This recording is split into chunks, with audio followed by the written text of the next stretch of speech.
two discussants. So first up, we've got Bruno Merven. And Bruno is a senior research officer and the lead energy modeler at the Energy Systems Research Group at UCT. He's been working in the field of energy systems modeling and planning since 2005, and has worked on and been involved in the development of several energy systems models in South Africa, Southern and Eastern Africa, West Africa, and lots of other places too. In recent years, he's been centrally involved in the linking of the South African Times model, SATIM, which is developed at the ERC, and ESAGE, a CGE model based on the standard IFPRI CGE model, with some detail added in the energy sector. This has been used for several projects, including the updated NDC for South Africa. Bruno also lectures and supervises MSc students at UCT and has been involved in several capacity building projects around Southern and Western Africa. So next to Bruno, we have Monica Lambon-Quayefio. Sorry, Monica. I'm not sure how to pronounce your surname. Monica is an applied economist at the University of Ghana in Accra. Her research interests span the fields of gender, household decision-making, and health economics. She has experience in working with cross-sectional and longitudinal data and has worked with large-scale national surveys, including the World Bank's LSMS. She is a senior lecturer at the Department of Economics and a research associate of the African Center of Excellence in Inequality Research.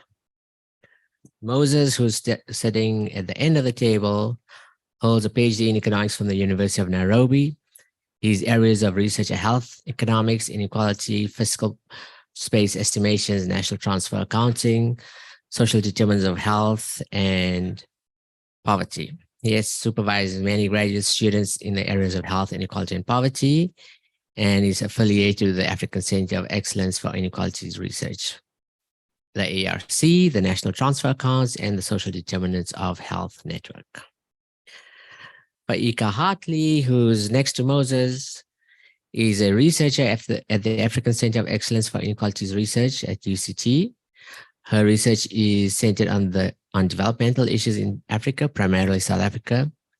Faaiqa has 10 years of experience in policy modeling and analysis. She is proficient in economy-wide modeling techniques and forms part of the team that maintains the ESAGE model used in the South African linked energy economic model at the UCT.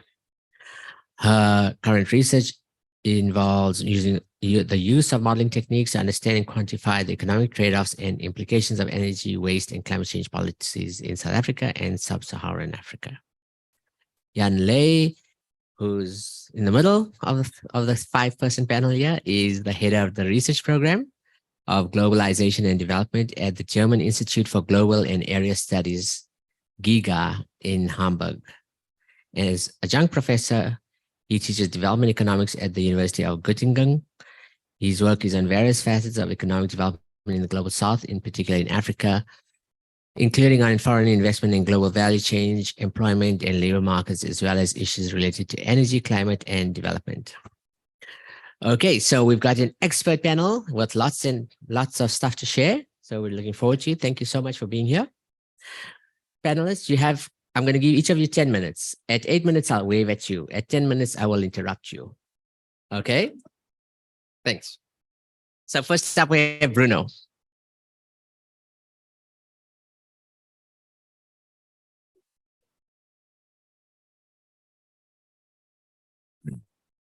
Hi, good afternoon, everyone. And it's a pleasure for me to be here to present some of the work we're doing with colleagues as part of the TSITICA project. And a large part of this session, we'll be talking about some modeling work we've been doing on Kenya, Ghana, and South Africa. The work on South Africa is building on a lot of other work that's been going on spanning many years. And the work on Ghana and Kenya is kind of more recent and a little bit more preliminary.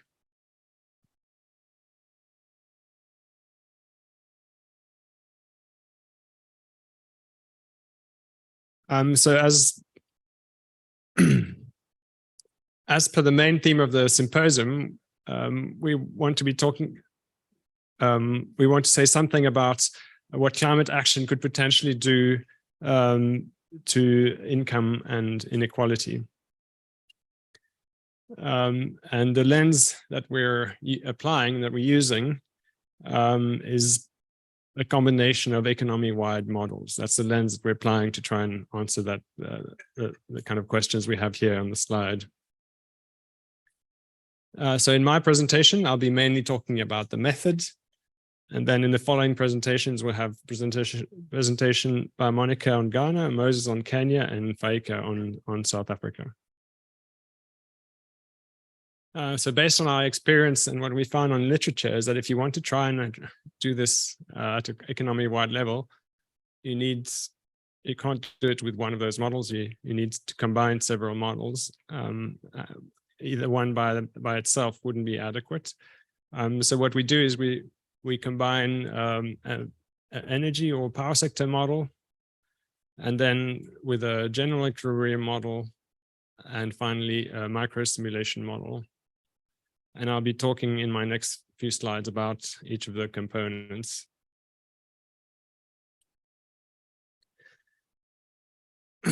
So, sorry, my title has been cut off the slide. So for South Africa, we use SATIM, the South African Times energy model. It's a full sector model in that it describes energy flows throughout the economy. It's not just about electricity, but it's looking at all fuels, from extraction all the way to consumption. And we actually go an extra.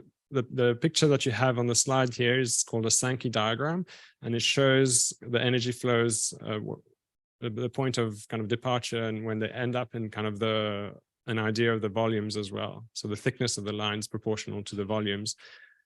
And we can see, what we see here is the energy balance for 2017 for South Africa, and we can see kind of the thick line is the coal that the economy is quite reliant on. And then it goes, you can see where all the coal and the other fuels are going. And we also kind of go to an extra level of detail. We go all the way to the end use level. So for industry, we also go to the level of how much energy is required for heating and which fuel is used. Same for buildings and transport. And so the model is kind of calibrated to an existing energy balance, but then we can use the model to kind of make scenario-based projections of how the energy system may evolve over time. So here I've pushed forward to 2050 as a Sankey, what it could look like under a scenario. And in this particular scenario, we've weaned ourselves completely of coal, which is the top line. You can see there's a bit of coal, but it's mainly going to exports. There's still a little bit going to industry, but not very much. And we've switched over to mainly solar wind with a bit of biomass, a lot of which is going to electricity generation. And as we've electrified a lot of the economic activities requiring energy, whether it's industry or transport.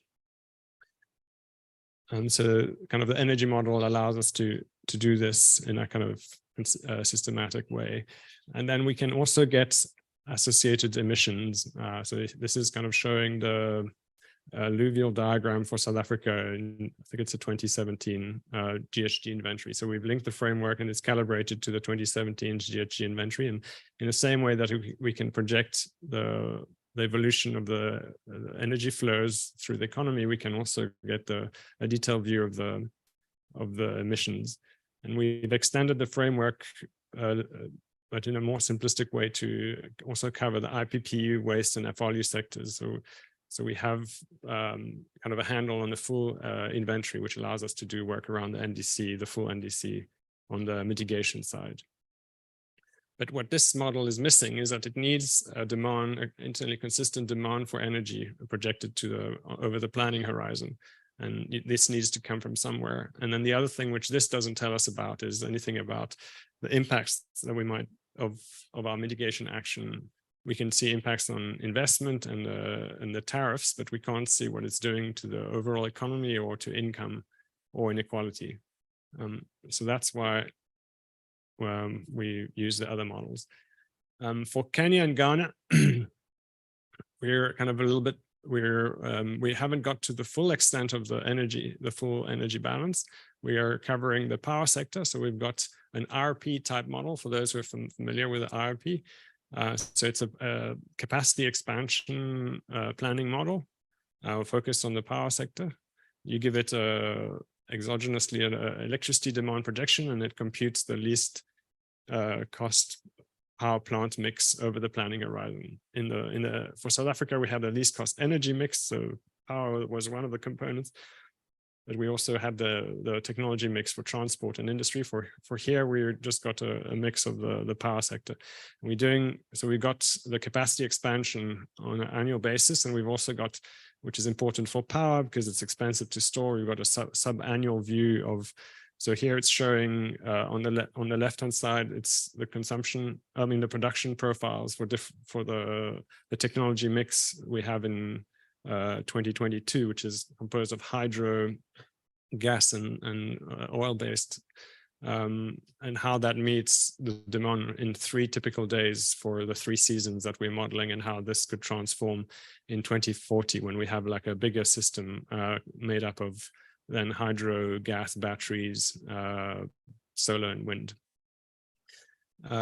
So again, this can give us information about the investment requirements to meet certain mitigation goals and the impact on the tariffs, but it doesn't. We need a demand projection, and we need something for the economic indicators. So we then lean on a CG for that. So the CG, like the energy models, kind of anchored on the energy balance. The CG is anchored on the social accounting matrix, which describes the monetary flows through the economy. And the Sankey that we have here going from the left is showing how the money is flowing from the different sectors, firms, to the labor groups, and then finally to the households. There are other flows, obviously flows back to the firms from the households, and then some government flows that are not included here, which would make the picture even harder to digest. So this can give us an internally consistent GDP projection, which is what we need for our energy model or electricity demand projection. And it can also tell us socioeconomic impacts to a certain extent. So we can get a GDP impact and an average income impact. But the power sector representation is too simplistic, or the energy consumption behavior of agents is too simplistic. So we lean on the energy model to be able to anchor that. But what we can't say, well, to say something, it's not detailed enough to say meaningful things about poverty and inequality.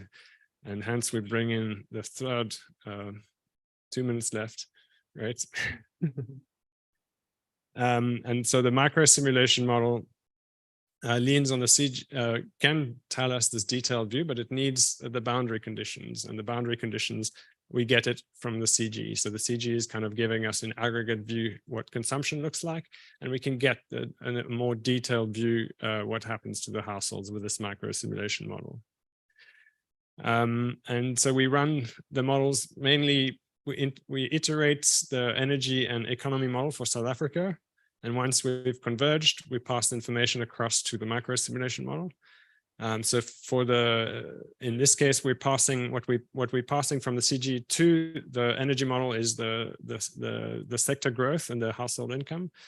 And then that drives the energy model, and then from there we extract back to the CG how to produce electricity, what is the recipe, because it's changing over time, and the CG by itself doesn't know how. So we're passing that, and we're doing that the same for the iron and steel, how to produce steel, etc. And then we put the shock in, which is a CO2 constraint, and then that gives us a different trajectory for the power sector, which gives us a different trajectory for the investment requirements, and that gives us a different trajectory. It hits the economy, and then kind of we iterate a few times till we converge, and then we pass the boundary condition to the micro simulation model. For Ghana and Kenya, it's the same, except it's just the power sector.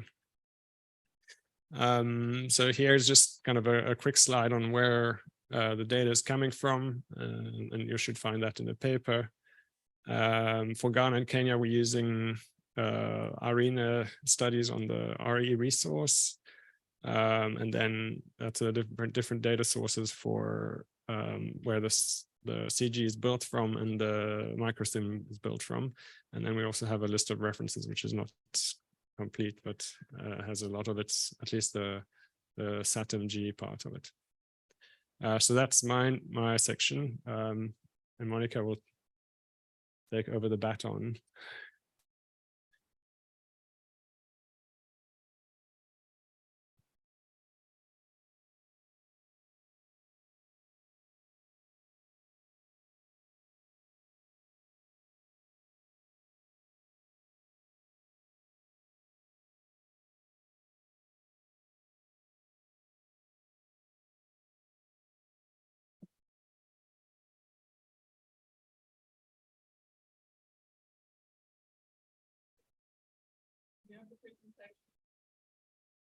Okay.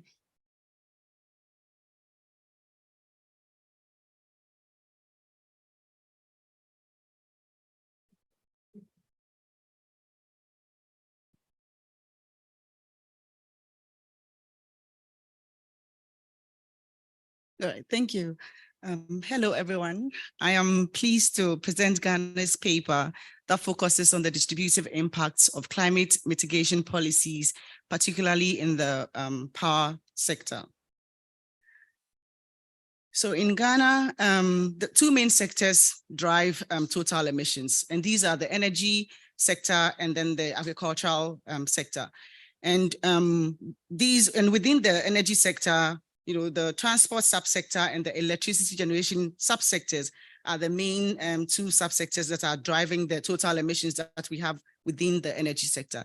So within the NDCs, the government of Ghana has made commitments to reduce total emissions by about 15 to 45% by 2030. And to be able to achieve this, the focus is mainly on implementing mitigation policies, particularly for the energy sector as well as the agricultural sector.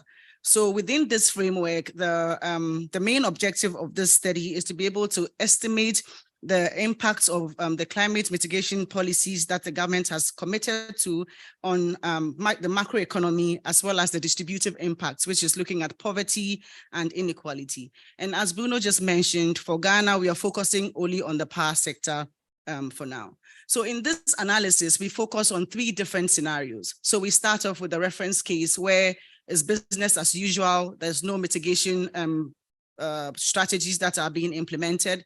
And then we consider the moderate mitigation, which is to constrain the 2035 emissions level to be the same as what we had in 2015. And then we have the ambitious scenario where we constrain 2035 emissions to be half of what we experienced, or the levels of emissions in 2015. So this slide is just to show us the reference case so that we can actually compare the results that we'll be seeing with this particular case. So we have a growth projection of about an average of about 6% between this time. And then the Ghana's growth is going to be influenced by these three sectors.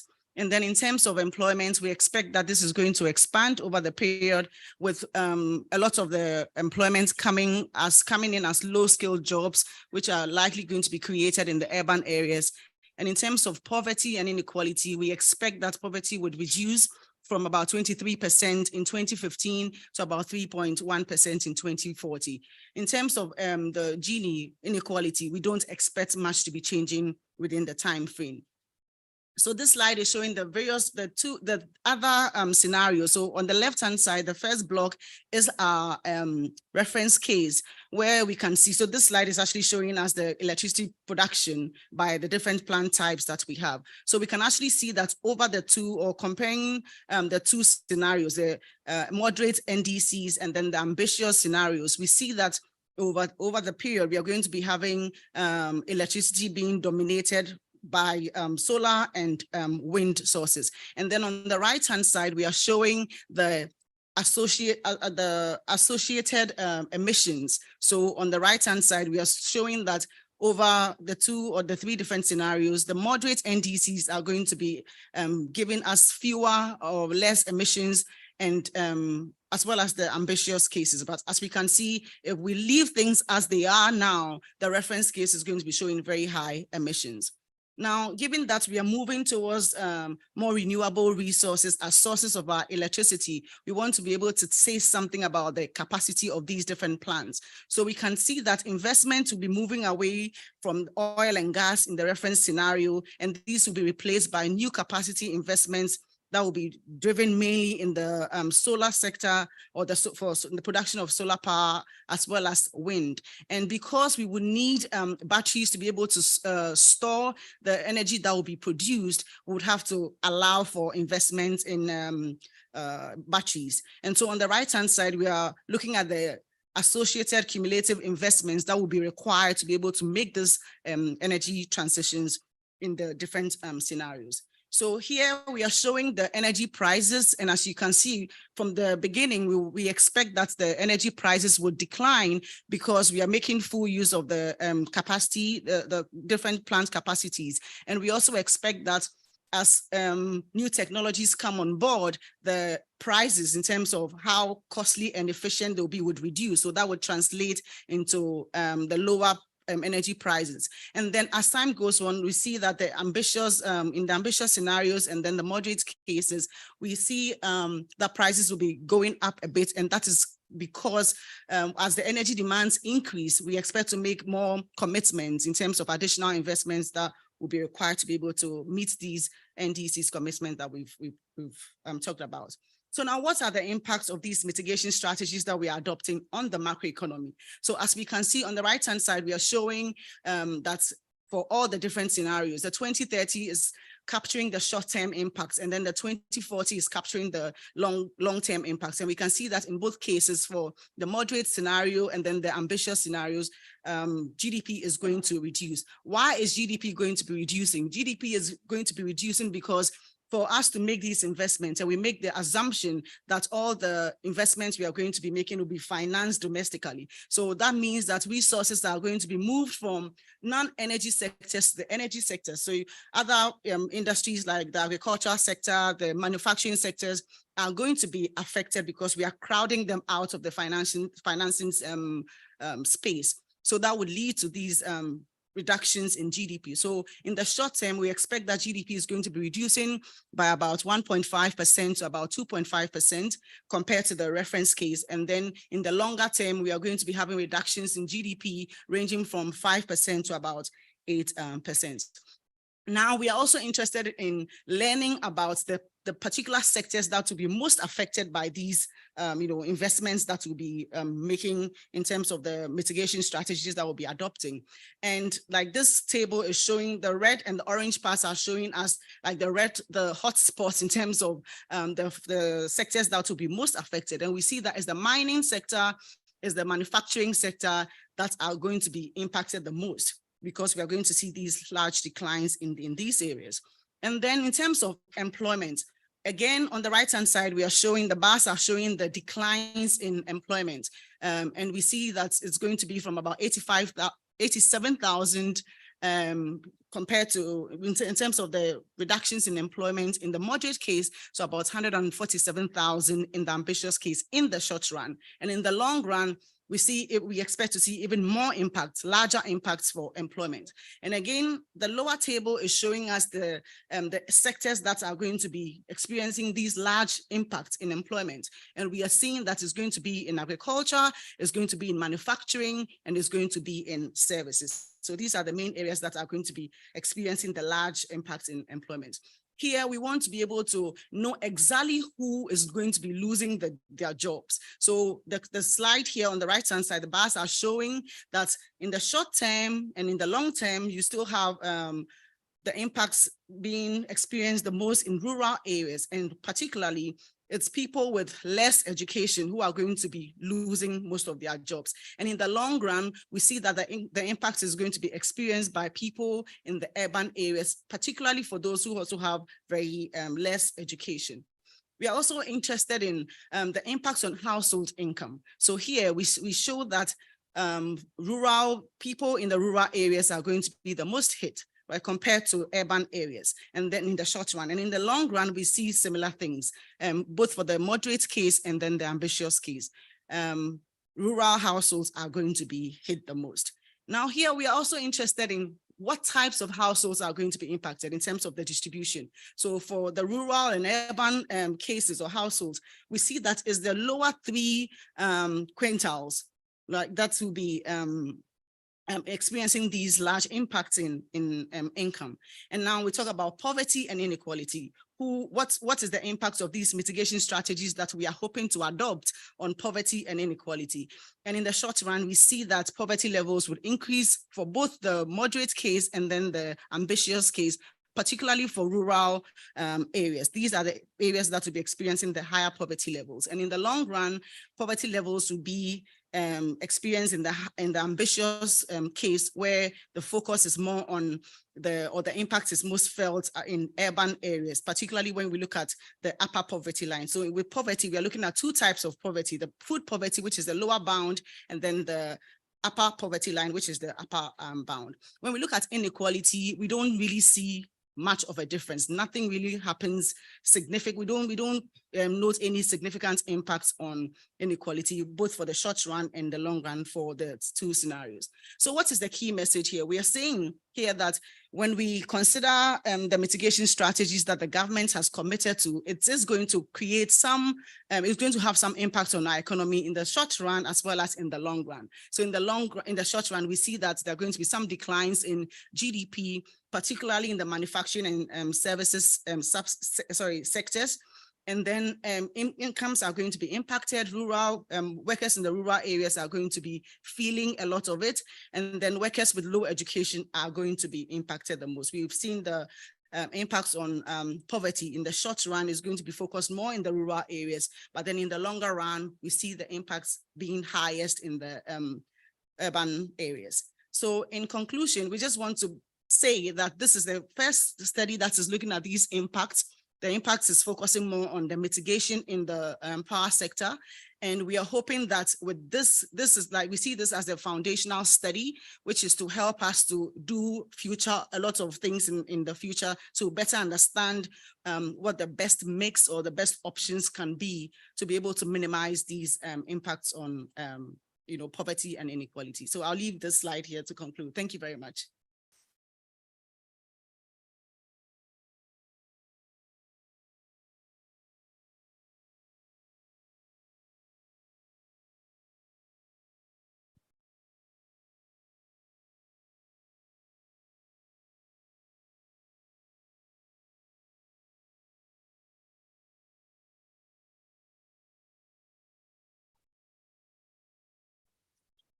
Okay. Yeah, so again, I'm Moses. I'm still waiting for the slide to be put on. And I hope my share, you'll give me some few minutes because you are in the group. Yeah, so this is not the one, this is not my, is it this one? No. No, it's not this one.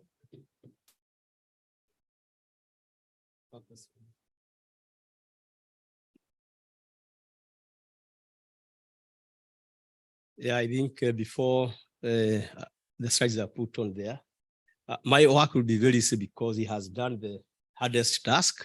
That is why I could have gotten a lot of problems seeing how we got those numbers. So thank you so much, Bruno. Yeah, so, yeah.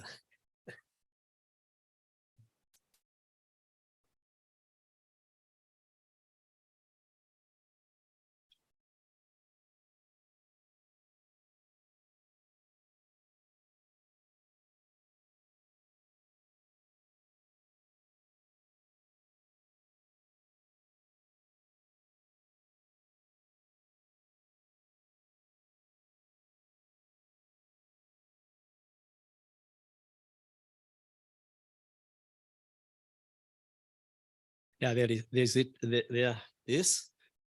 Yeah, so unlike Ghana, we are going to look at power sector mitigation in Kenya. not in terms of business as usual and the moderate and better options, but in terms of a choice of some scenarios which were based on two areas. One is on what we call the least cost power development plan of 2021. I mean, a 10 years plan of 2021 to 2030. And the other one is a feasibility study that is being done by a US firm to suggest to give some kind of ideas on how we can try to improve our capacity in terms of electricity by use of what we call LNG, or liquefied natural gas. So that's like our main, it's not moving. Next. Yeah, so is it here? Okay. Yeah, so I don't think I need to go much in terms of background because of time, but it's important to mention here that Kenya in the NDC document has committed to reducing emission by 32%. That is by 2030. That is an improvement from the earlier NDC of 2016, where the emission was supposed to be reduced by around 30%. Yeah, so in terms of power sector, it's supposed to, the whole of it, not necessarily, not just electricity sector, but also other areas that relates to power, biogas and all that. We are supposed to reduce the emission by around 3.3%. Yeah, so of course, the whole idea of coming up with a new mix of capacity development in terms of various ways in which power will be generated is guided by the demand, the high demand of electricity in Kenya, which has actually been more pronounced due to the kind of industrial transformation that is also that we're also going through.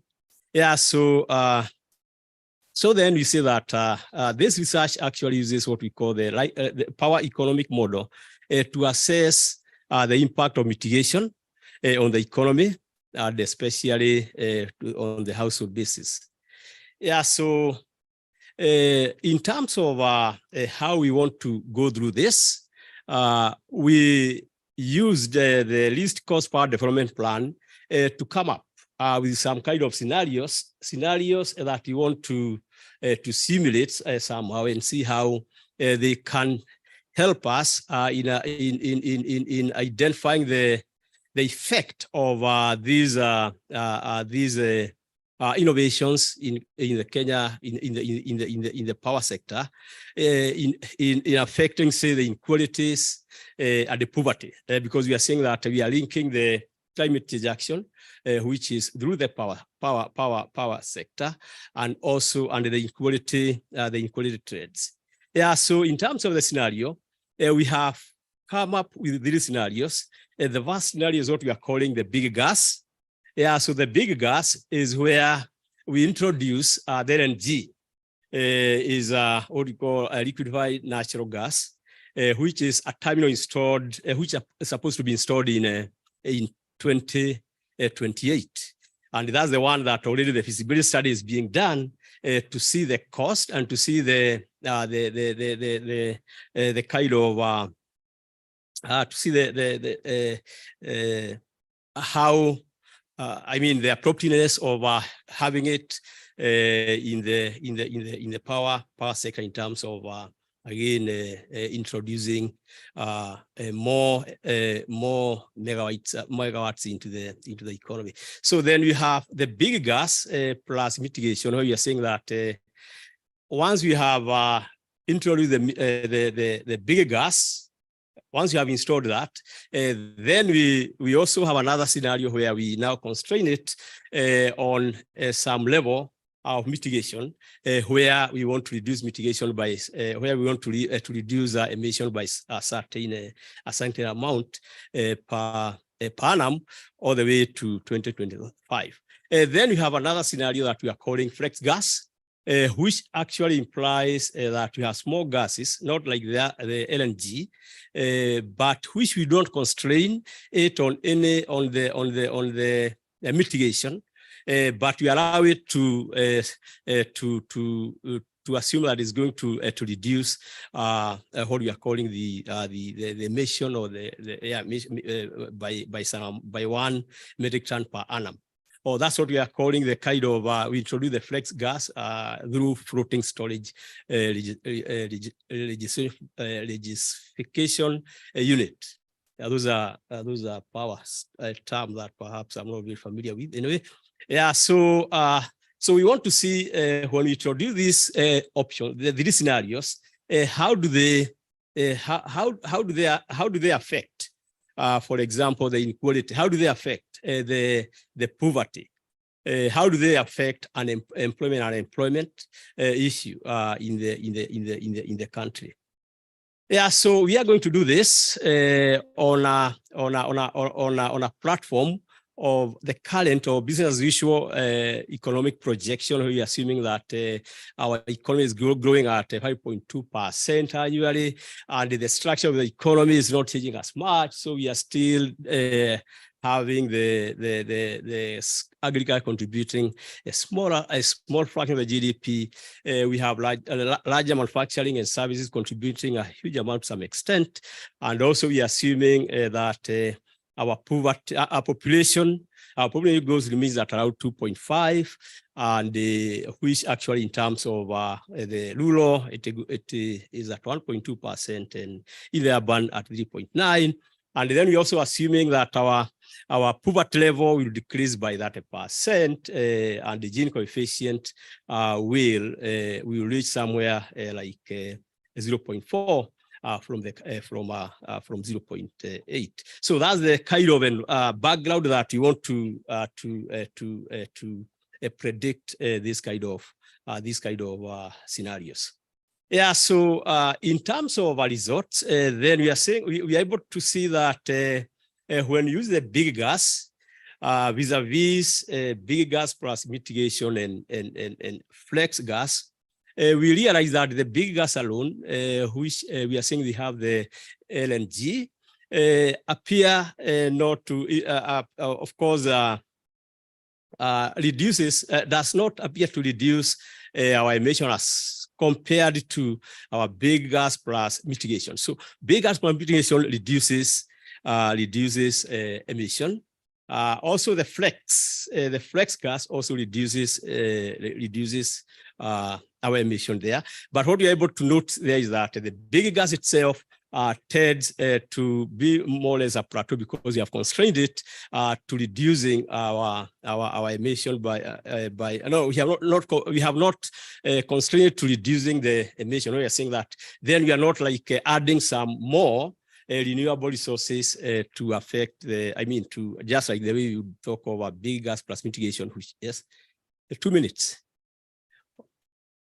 2 minutes, then I think for the 2 minutes I need to move to the areas of investment and prices, where we are saying that with the big gas plus mitigation, we find that the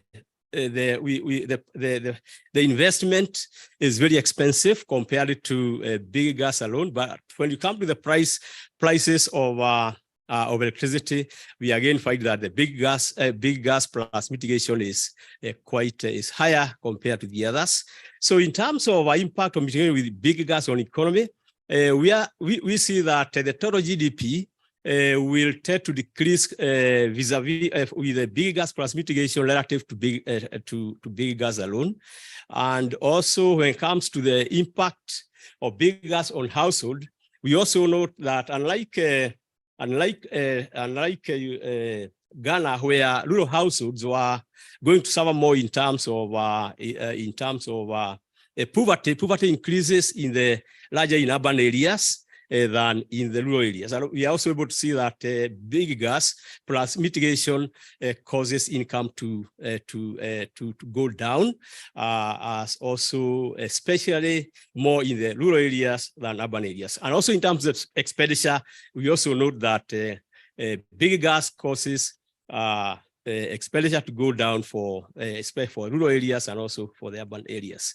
Yeah, so then in conclusion, we say that at least when you talk of big gas plus mitigation, it is a more costly scenario, as much as we might want to say that it's an innovation that the country is looking forward to. Yeah, so I think I could talk more, but I think for now, that's the message for now. Thank you. Okay.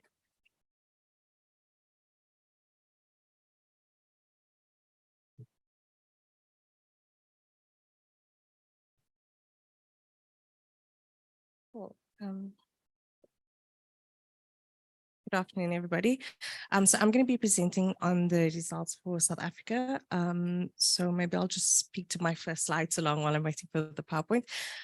So just in terms of background or context for South Africa, so South Africa has committed to both reducing emissions in its updated NDC. So we've got target bands for 2025 and for 2030. But then we've also committed to voluntarily reducing our carbon emissions to net zero by 2050. And that was in the, yes, sorry, I'm looking for, we do want to. Okay, sorry, to the low emissions development strategy. And this was reiterated as well in the updated NDC. Now, previous studies looking at shifting away from coal-based energy in South Africa has found that following a least cost energy plan for the country has a minimal impact on the economy. But what we're talking about when we're talking about moving towards net zero is that we're talking about larger commitments in terms of mitigation.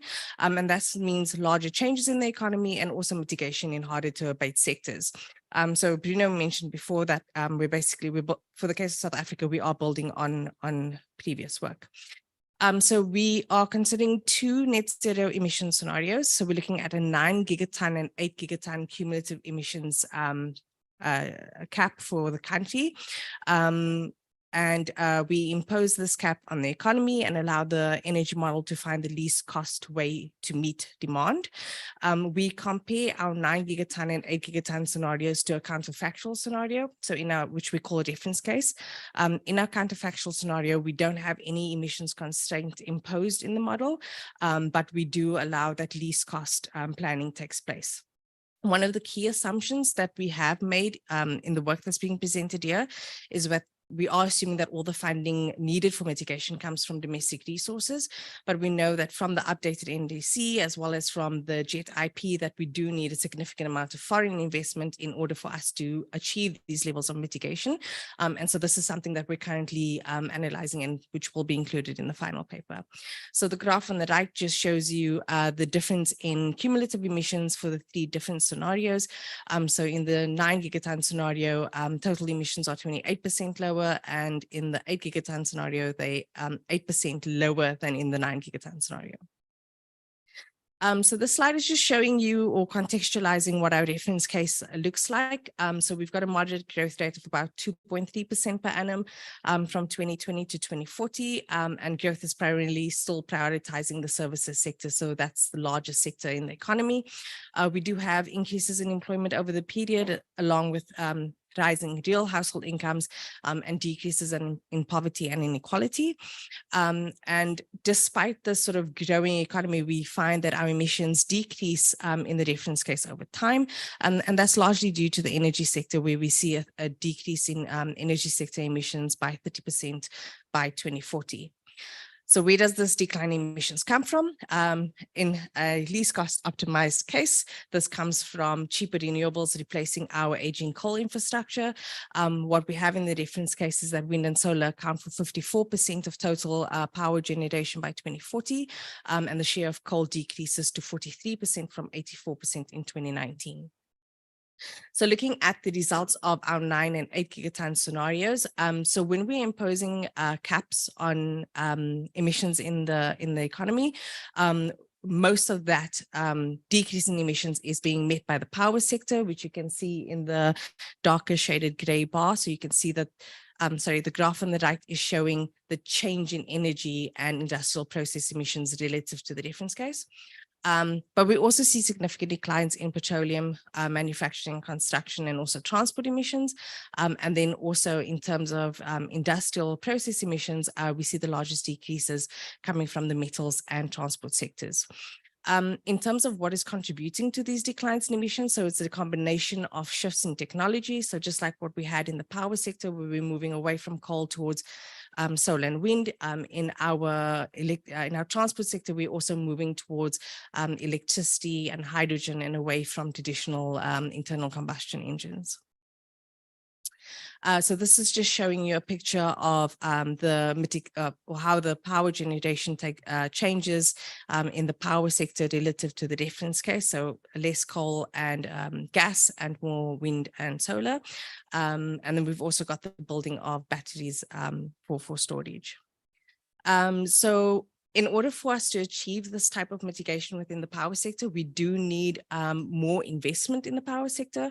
So the graph on your left shows the cumulative power sector investment over time to 2040, and the graph on the right shows the resulting impact on the electricity price. So by 2040, we see that in the 9 and 8 gigaton scenario, we need about 3 times the investment than what we have in the reference case. And this does translate into a higher electricity price by 2040 as well. And then just one thing to note is that under the 9 gigaton scenario, you do need a faster increase or pickup in investment needed because you're shifting away from coal at a faster pace. What does this mean for the economy? So I just want to highlight this. So these impacts are relative to a reference case at a point in time. So what we do find is that when you do go for more ambitious mitigation, you do have lower GDP. The impacts do tend to be broad-based, as Monica and Moses had indicated. This is largely because we are funding this increase in investment from within the economy, and so you're really pulling funding away from other sectors. What this means in terms of the level of GDP is that in the 9 and 8 gigaton scenarios, you're lagging the reference case by about 1 to 2 years in terms of level of GDP and employment. Where we see the largest decreases is obviously in the coal mining sector, because you're shifting away from coal mining, and then also in refinery production, both because you are shifting away from GTL, but also you have a decrease in the demand for refinery production or for liquid fuels. Other manufacturing also experiences a negative impact, and the largest sector within that is actually the chemical sector, and that's because of its link with the refineries. But I believe Cecil has indicated they have some plans, and so hopefully in future work, we can start to take these into account in terms of how the chemical sector will be affected. And then we also have a decrease in the services sector. An interesting result that we're seeing from our model is that when these other sectors are cutting back in terms of their expansion, they are releasing resources into the economy.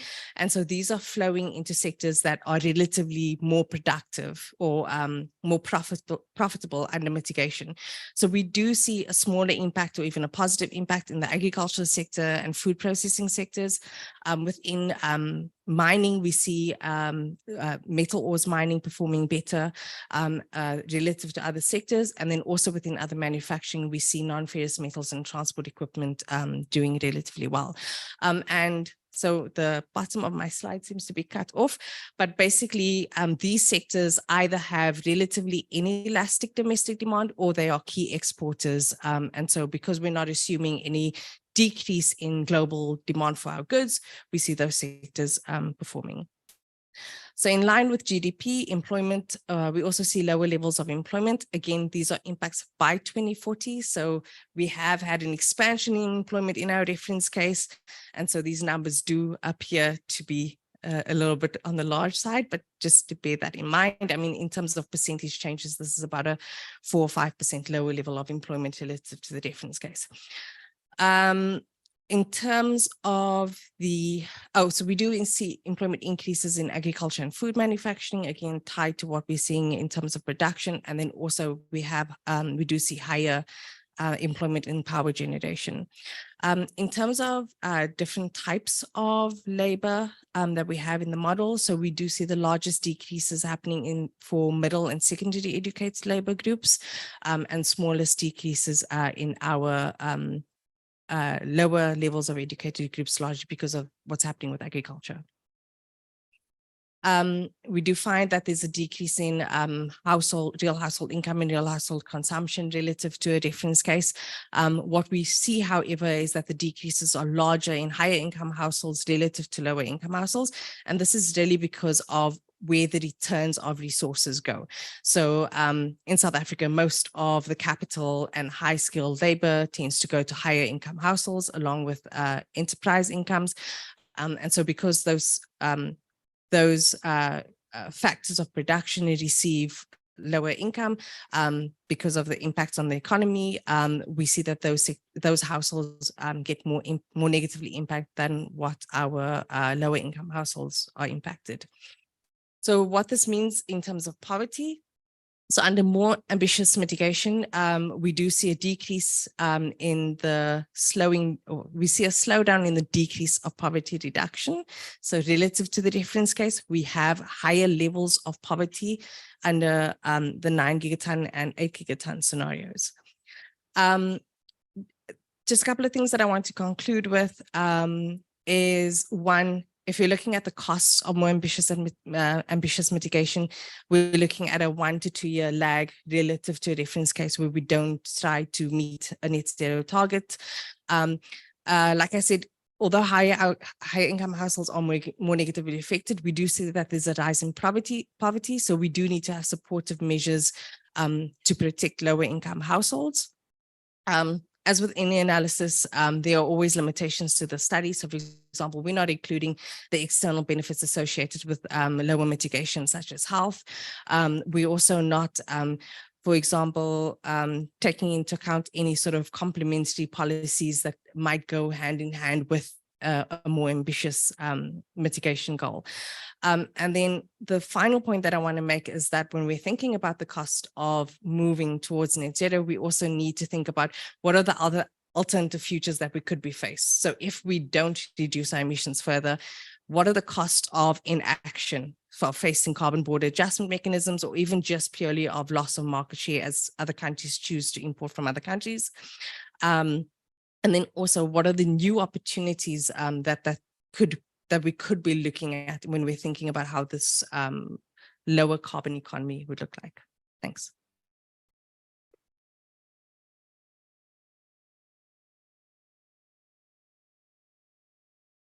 Thank you.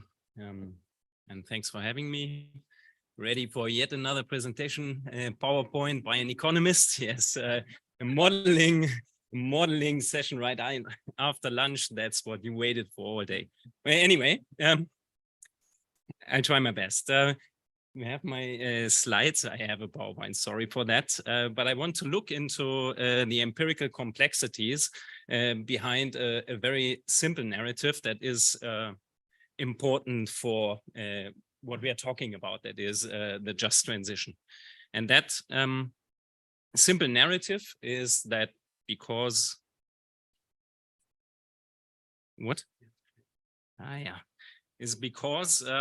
we have a very unequal distribution of per capita income in many low and middle income countries. We also have a very unequal distribution of per capita emissions.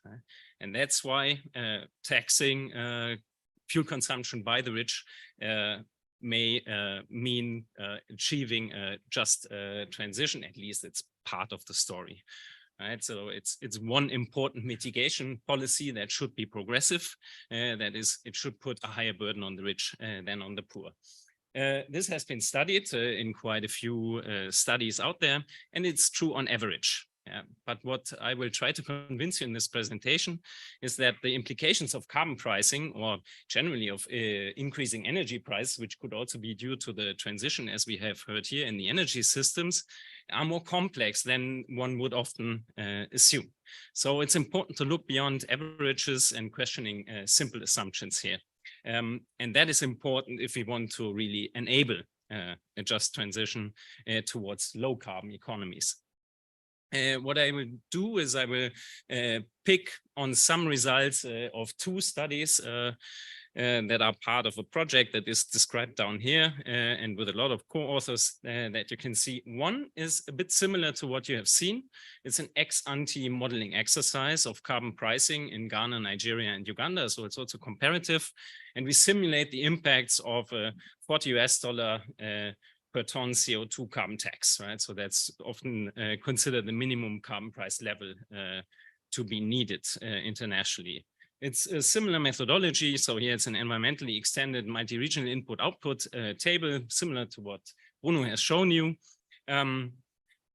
But where I complement a bit more what you have seen is the second study, which is an ex post evaluation of a real world policy. And that is a fossil fuel subsidy reform in Ghana that we have analyzed in this paper, which is already published. And here we look at the impacts of a subsidy removal and subsequent energy price increases for diesel and LPG in particular on fuel choices of households. It's not directly welfare, but it's of course welfare related. And this is a quasi-experimental paper, and I'll try to explain to you at least a bit the general gist of this approach. All right, I'll start right away with the main results of the comparative modeling study. So what our analysis suggests that in the ambitious carbon pricing implicit in that relatively high tax, would indeed be progressive in all countries that we consider, even in the absence of a revenue recycling scheme. What we see, however, is that there's very considerable within income group variation in welfare losses. I'll show that in a second. And this is due to country-specific energy consumption patterns. And what you will also see is that there are some poor households, right? Although they may not lose as much on average from higher energy prices, there are some poor households that are considerably hurt by the introduction by higher energy prices. But if you'd be really using the revenues from such taxes and higher energy prices, you could in principle design transfer schemes that would more than fully compensate almost all households in the bottom two income quintiles in all the countries considered, and therefore leading to significant poverty reduction if you do that simple type of calculus. What we also see, finally, we can also trace back where the progressivity comes from, and it's really related, as you would guess, due to higher budget shares for direct energy consumption of richer households. Ownership of vehicles and electrical household appliances really explain large parts of that progressivity. Only some highlights, right? So I picked two examples, right? So one of the things that are behind those results is the varying carbon intensity of electricity. And what stands out in this particular picture here is that red bar in Nigeria, which shows you the very dirty gas-fueled and leakage-prone electricity sector of the country. And that explains a lot of the, otherwise the carbon intensities are fairly similar across the countries, be it in transport, public transport, and so forth, which is also reasonable. But the energy sector really stands out and makes a difference then. Another factor that drives, of course, these results is how do energy expenditure patterns look like? And here again, you'll find a comparative picture of the three countries, and I just highlight three differences. Interesting ones, I think. Well, not so surprising. Electricity spending is highest in upper middle income Ghana, and it increases with higher incomes. And that's a very natural pattern that you would expect. What may not be expected is a very high public transport expenditure share that we see in Nigeria across the income distribution. And this is because of traffic and distance in the country, in the larger cities, in part. Finally, another interesting feature and also a specificity that you might not have guessed of is that spending on biomass, firewood and charcoal specifically, is very significant still in Ghana, so the richest economy here, and among poor Nigerians. And it's these types of considerations that you have to take into account when you want to understand the incidence of carbon pricing. Finally, in this comparative study, what we see is the general finding of vertical progressivity. What I mean there is a general pattern that does this function here? That the rich here, that the poor lose less than the rich, right? So that's the vertical progressivity. And that holds across the board, as I said. Absolute numbers are also interesting. So that ambitious international carbon tax threshold translates into quite some cost at the national level. So you'd have a welfare loss in Nigeria, for example, of 2.5% in the bottom quintile and 3.2% in the top quintile. And that's fairly important dollar amounts if you translate that into, and that's then the income loss of a rich Nigerian household per annum.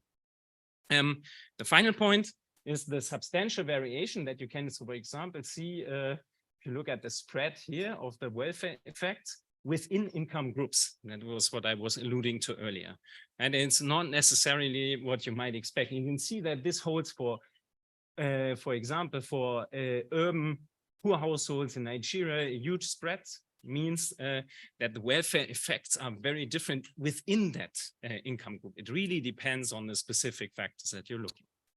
So that's what I had to say on the first study. The second, as I said, complements a bit of what we heard. And again, I start with the main findings. As I said, we look at the fuel subsidy removal that increases LPG prices by 50% and by 20% for diesel. And what we see is that households react to these price increases by stepping down the energy ladder, also the title of the paper. So what we observe is due to the reform, modern fuel use decreases and the use of transition and transitional fuel expands. Specifically, we see a high 3 percentage points increase in the urban households that mainly use firewood for cooking. At the same time, they also increase charcoal consumption very considerably, namely by 16%. At the same time, we see a constant LPG expenditure, which means with rising prices, 50% consumption drops. We also do in that paper in the detailed 2 minutes, good cost benefit calculations. And we see that the sum, if we take the costs of increased greenhouse gas emissions, the health impacts, higher fuel prices, all that detailed account in the paper, and we compare that to the fiscal savings, that's about the same order of magnitude. I think it's a very useful type of exercise. And what the study does, and it highlights the ambiguous impacts of removing LPG subsidies in developing country contexts, where they contribute to the adoption and use of clean cooking fuels as well, and something that cannot be ignored. This is just to tell you how that quasi-experimental design looks like. So what we do is we compare households in that low price environment here, that's where the price jump is, to households in the high price environment up here. And then we also compare that over time. Yeah, and that's we match households, and then technically speaking, we do apply a difference in difference approach. I had a slide that explains that in detail, but I leave it out here. And I had this, let me conclude by saying that I hope that I could have shown you some glimpses of results that really suggest that distributive impacts of mitigation price policies are very country specific and much more complex than one would often assume. And the comparative study really shows that very nicely, right? So we have the country specificities that are not uniform across these of course, very different economies, but that they explain very important horizontal or within income group heterogeneity.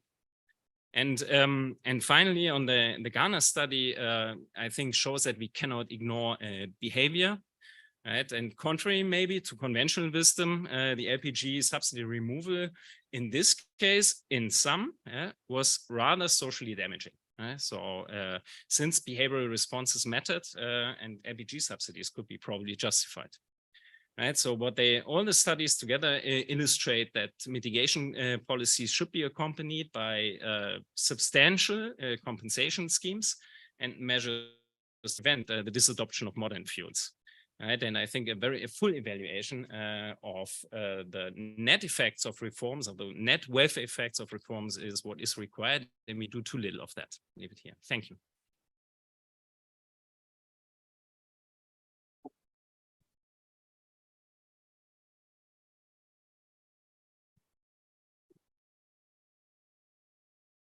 Great. Thank you so much. And thanks for keeping time so well. I didn't have to interrupt anybody.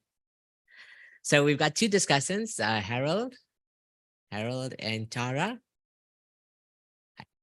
Great. Both are very, very accomplished people. I can't read out this long bios. Harold's a professor in PRISM at the UCT, and Tara is an energy economist currently working as an independent expert and consultant.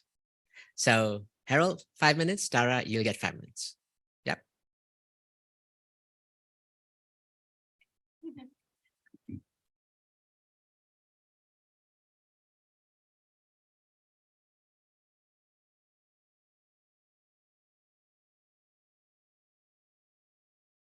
Okay, I hope I don't break the norm now by going over my time, but I've got a lot to say. Okay. Okay, everyone. So yeah, I mean, it's quite daunting to go after some of Africa's best modelers. But yeah, I mean, I think maybe just to start off with, I thought this was a really great session because it brought in both the macroeconomic view and also the microeconomic view. And from both perspectives, I think the models were really fit for the purpose of the questions that they were trying to answer. From the macro perspective, which were the first 4 speakers, we had a framework which allowed us to look consistently at what energy prices would do to the economy, and then the economy that results from that, what kind of energy system we would need from that, and vice versa. So you have this great interactivity that allows you to keep consistent with how the economy would almost react to the changing energy prices. And then from a micro simulation perspective, that allows you to really look at very detailed work on actual distribution. So it gives you a lot more granularity if you need that for the type of questions you need to answer. So I think maybe just to start off with, I really want to caution against the narrative that we're bringing out, okay? So I think if I didn't really understand CGE models for South Africa, Ghana, and Kenya, I would caution against ambition. I would say, do not be ambitious because it would lead to negative growth, well, relative to the baseline. So we're not telling that kind of story, okay? Because I think there are some positives that didn't necessarily come through. One of the big positives is that as you move to greener technology, your electricity price decreases. Okay, that's a big thing because that drives a lot of other things in the economy, okay? So I think in terms of narrative, really we need to focus on the positives because that is what's going to drive the change. It's too easy for those that are maybe climate denialists or those that don't believe in net zero to pick up on the negatives and then use that to drive their narrative. So be careful of any key messages that are sort of counterproductive and don't take into account those sort of nuances. I think there's a big story about justice, and I'm really excited to see the scenarios that look at financing that comes from international support. Because the story that we are trying to tell is that we're not going to finance all of this domestically, and we shouldn't have to as developing countries. So what is the actual quantum of international finance and support that we require to ensure that we grow and that there is this justice from an international perspective?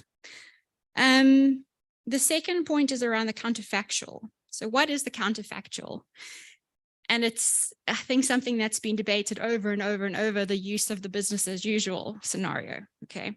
Are we really saying that if we follow the business as usual, we're going to get to a point in 2050 where there aren't any carbon prices, where countries aren't paying way more, especially in Africa, to build resilience that we didn't have to build if we reached 1.5. So there are costs, I think, of inaction that we need to account for. And that would make a relevant counterfactual and show that actually your GDP is probably higher in the situation where you don't have to pay for all of that. Okay. And then in the counterfactual, I think it was really useful to have Jann's presentation, which went some way in terms of showing the use of complementary policies when you're looking at climate change mitigation. So what could you use when you are mitigating to make sure that you're supporting a win-win situation between mitigation and welfare? And then another point is on the welfare perspective. A focus on GDP assumes that GDP is going to increase welfare. And I think there's a lot of work that's showing that currently with GDP, it's actually quite an inefficient way of increasing welfare. So I think we need to turn it all on its head and say, okay, let's focus on increasing welfare and increasing the increasing welfare producing power of income. Okay, this is all work from Professor Hickel, who's the leading thinker on degrowth, but don't take degrowth as something like you don't want to look at, because it's really interesting, because he says you don't necessarily have to have growth to increase welfare if you're focusing on welfare and focusing on how you increase the power of that to change people's sort of livelihoods. So maybe something to look at, because I think we do have to start thinking in new ways to deal with these new problems. Can I still just got a couple of points?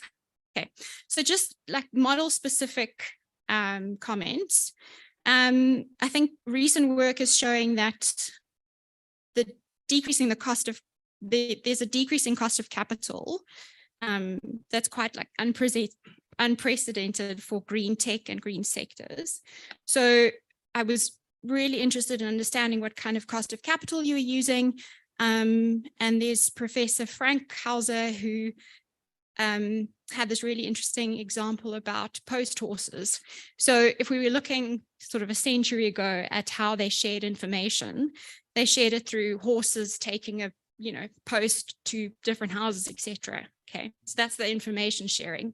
If we asked modelers to look at how they would be able to share as much information as we share on a daily basis today, could you imagine how many horses they would require, how much food they would require for those horses, etc. But we're using systems that are way more efficient.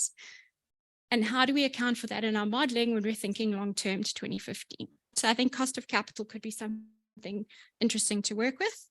And then just last, I'm choosing the last point. Okay. Got a lot to say about this because I find it really fascinating. I think the narratives around those winning sectors is key, Faaiqa, and I really like that you were saying, okay, these are the winning sectors in all of this. I think it was agriculture and also mining. So how do we translate that? Because at least from a social perspective, we could argue that an agricultural sector, growth in the agricultural sector is growth in a social sector that could lead to higher employment and higher welfare. So I think a focus on those kind of narratives really needs to come through in the papers. And I think that will be my last comment. Thanks.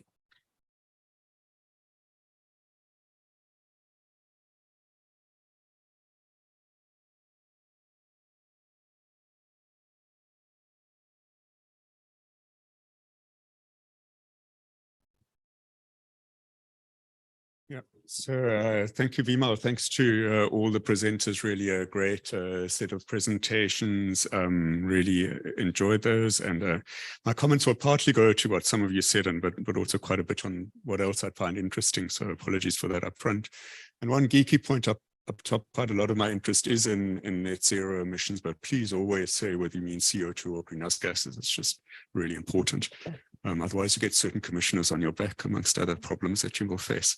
So one of the sort of takeaways is similar to one of Tara's, right? It sounds a little bit like doing really ambitious mitigation, getting to net zero CO2 would be a bad idea. What do you hear? Reduced employment, less income, more poverty, and at least in Ghana and South Africa, right? And maybe not so bad on inequality, the only sort of slight silver lining in Kenya, it was more question about gas, but I think I'll just basically echo what Tara said. I think that does need to be contextualized and looked together with the broader factors. And you did quite clearly, I think, Faaiqa, also lay out what is not there.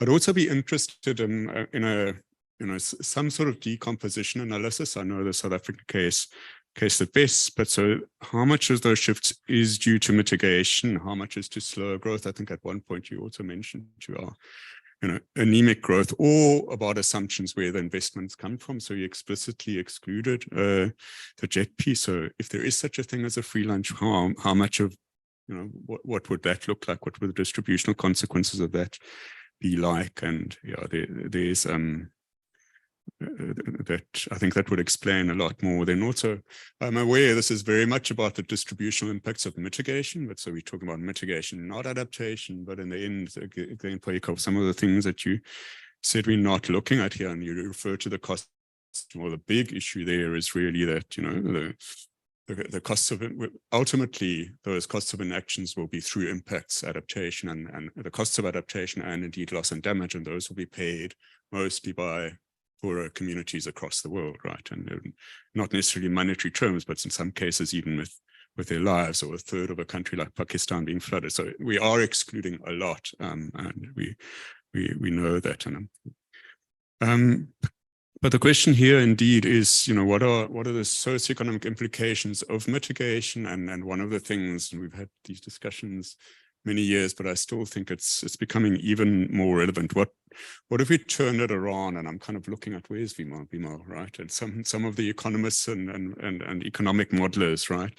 What if we turned that around and looked at the greenhouse gas emission results of modeling an economic development pathway, right? Or if you really insist on a growth path, we can talk about that, but I prefer to frame it as a development pathway, and to turn around what is the objective function, and really what are the development objectives that we want to achieve, and see the mitigation results. I did find some of the micro sim that you showed, Bruno. I think that was interesting. That's certainly new to me, and maybe it's a step towards that. At least I think it creates a time series for socioeconomic development, which I found very, very interesting. But yeah, I guess I would leave you with that.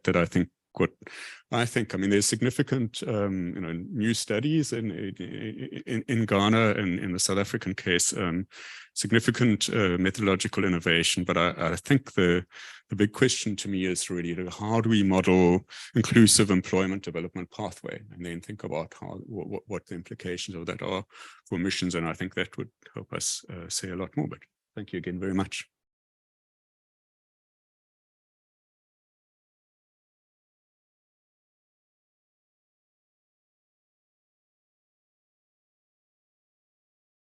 Thanks, Harold and Tara. So let's see if there's any questions. We can take one round of questions. Yeah.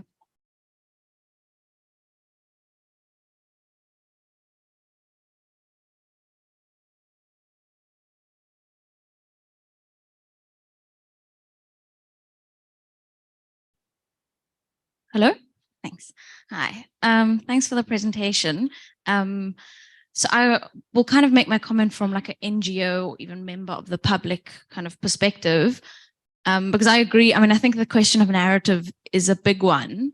And I think in the kind of public discourse around this, there's so much pushing of the narrative of kind of, you're silly if you don't think that this is going to be cheaper and produce net job gains, the transition.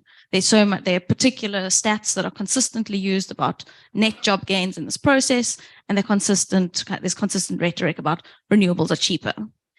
And yet clearly, even in the academic space, this is still debated, and there are nuances and there are niche, like particularities about when that's true, when's that not true. Clearly there are models that have a very, very clear stance about employment change.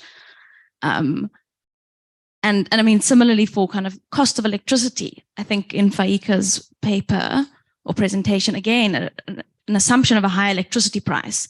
And in public discourse, we're talking about renewables are so much cheaper, and yet there's a consistent narrative about cost-reflected tariffs and the need for increasing electricity prices.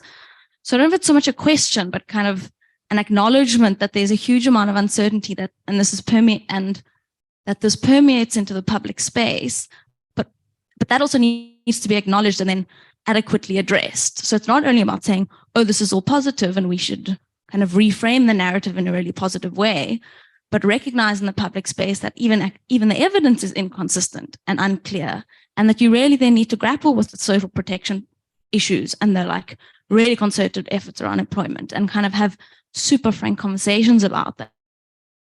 Because I think we in the public discourse are dismissing some of those concerns sometimes, which like clearly we kind of get shocked in the face every time we see a model like that coming out again. Thanks. Thanks. Anda?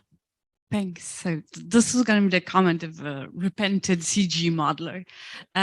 Just to stress also Tara and Harold's point on the reference scenario, because I mean, we assume that we're going to aim towards an equilibrium that echoes the reference scenario.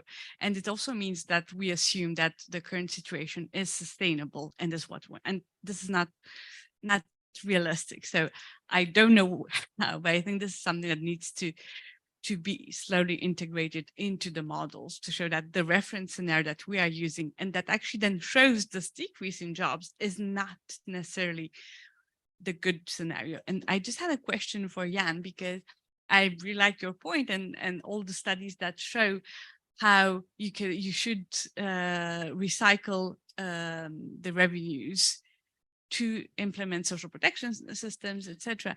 But what we also see is that there are almost no governments that are pro ring fencing. So how do you actually deal with this when people just don't want to do it? Thanks. Thanks, Murray. We're gonna go sorry, there's not enough time. I'm gonna give the 5 that I recognize. So Murray, and then next to you and this gentleman. Thank you.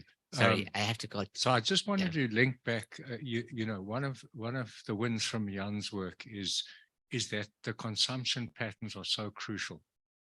Consumptions of energy and exactly what they are.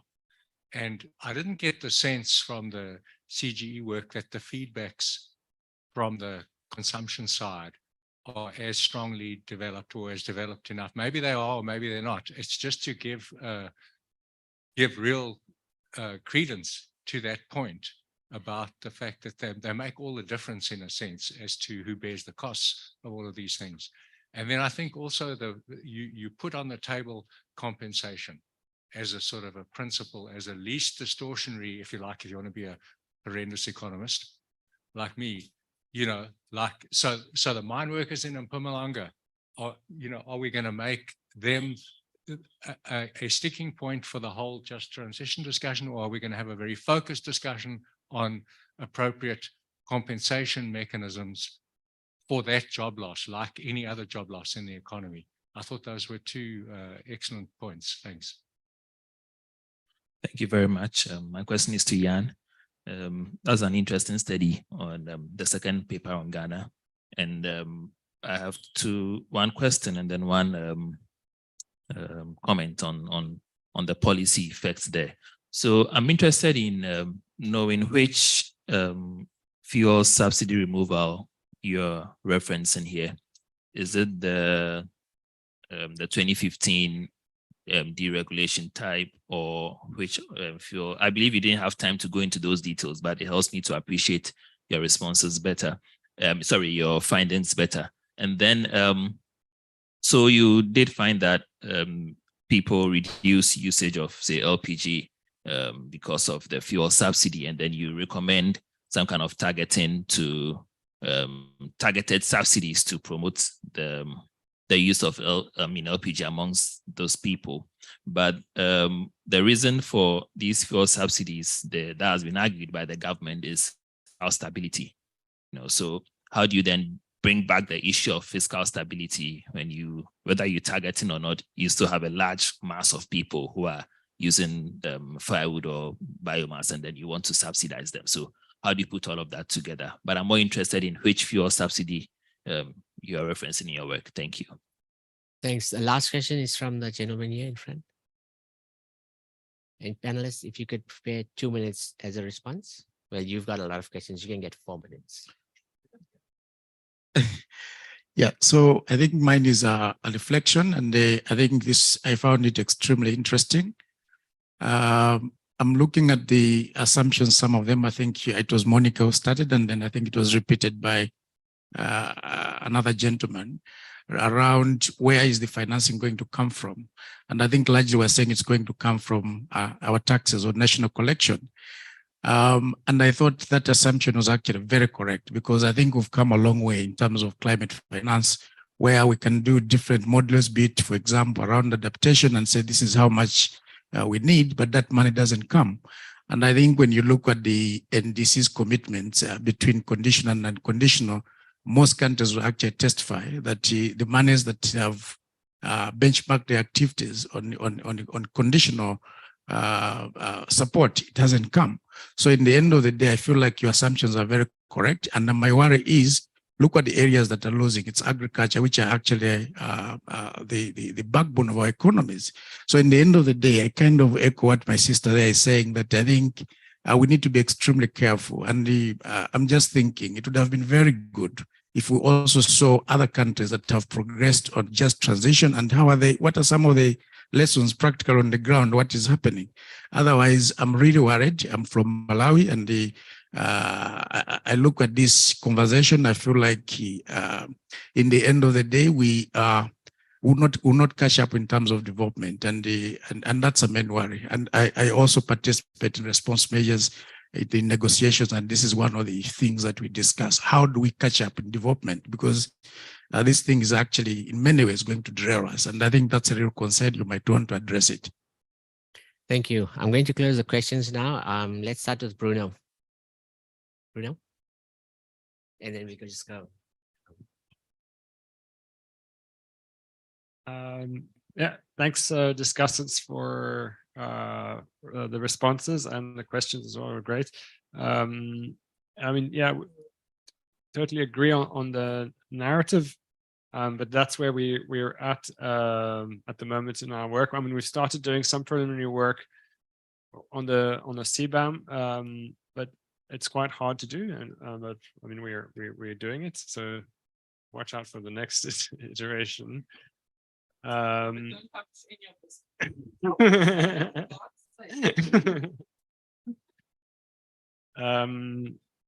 at the same time, we have to take the point on the financing constraints. We have to take the point on we have to show the scenario where there's no financing that comes, and we have to raise it domestically, even if it's not kind of the main scenario with the main message, but like, it needs to be there.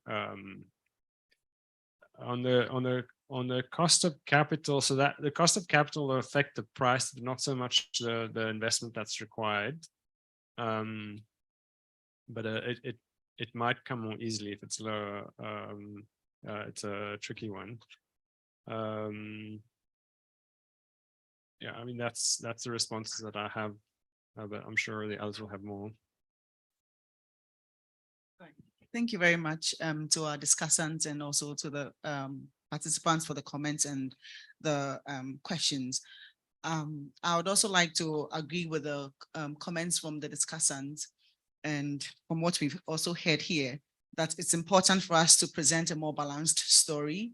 So it's good to show that when we move to these renewable sources of energy, at least in Ghana's case, we do see a reduction in prices. And this is something that is important to highlight when we are sharing these findings. And it's also important for us to highlight the fact that, yes, some sectors lose in terms of the employment impact, but there are also sectors that are considered to be winners. And so how do we consider like a complementary approach where for those who are losing, we are putting in particular policies or social protection programs to be able to help these people out, so that we are still able to encourage people to move into cleaner sources of energy.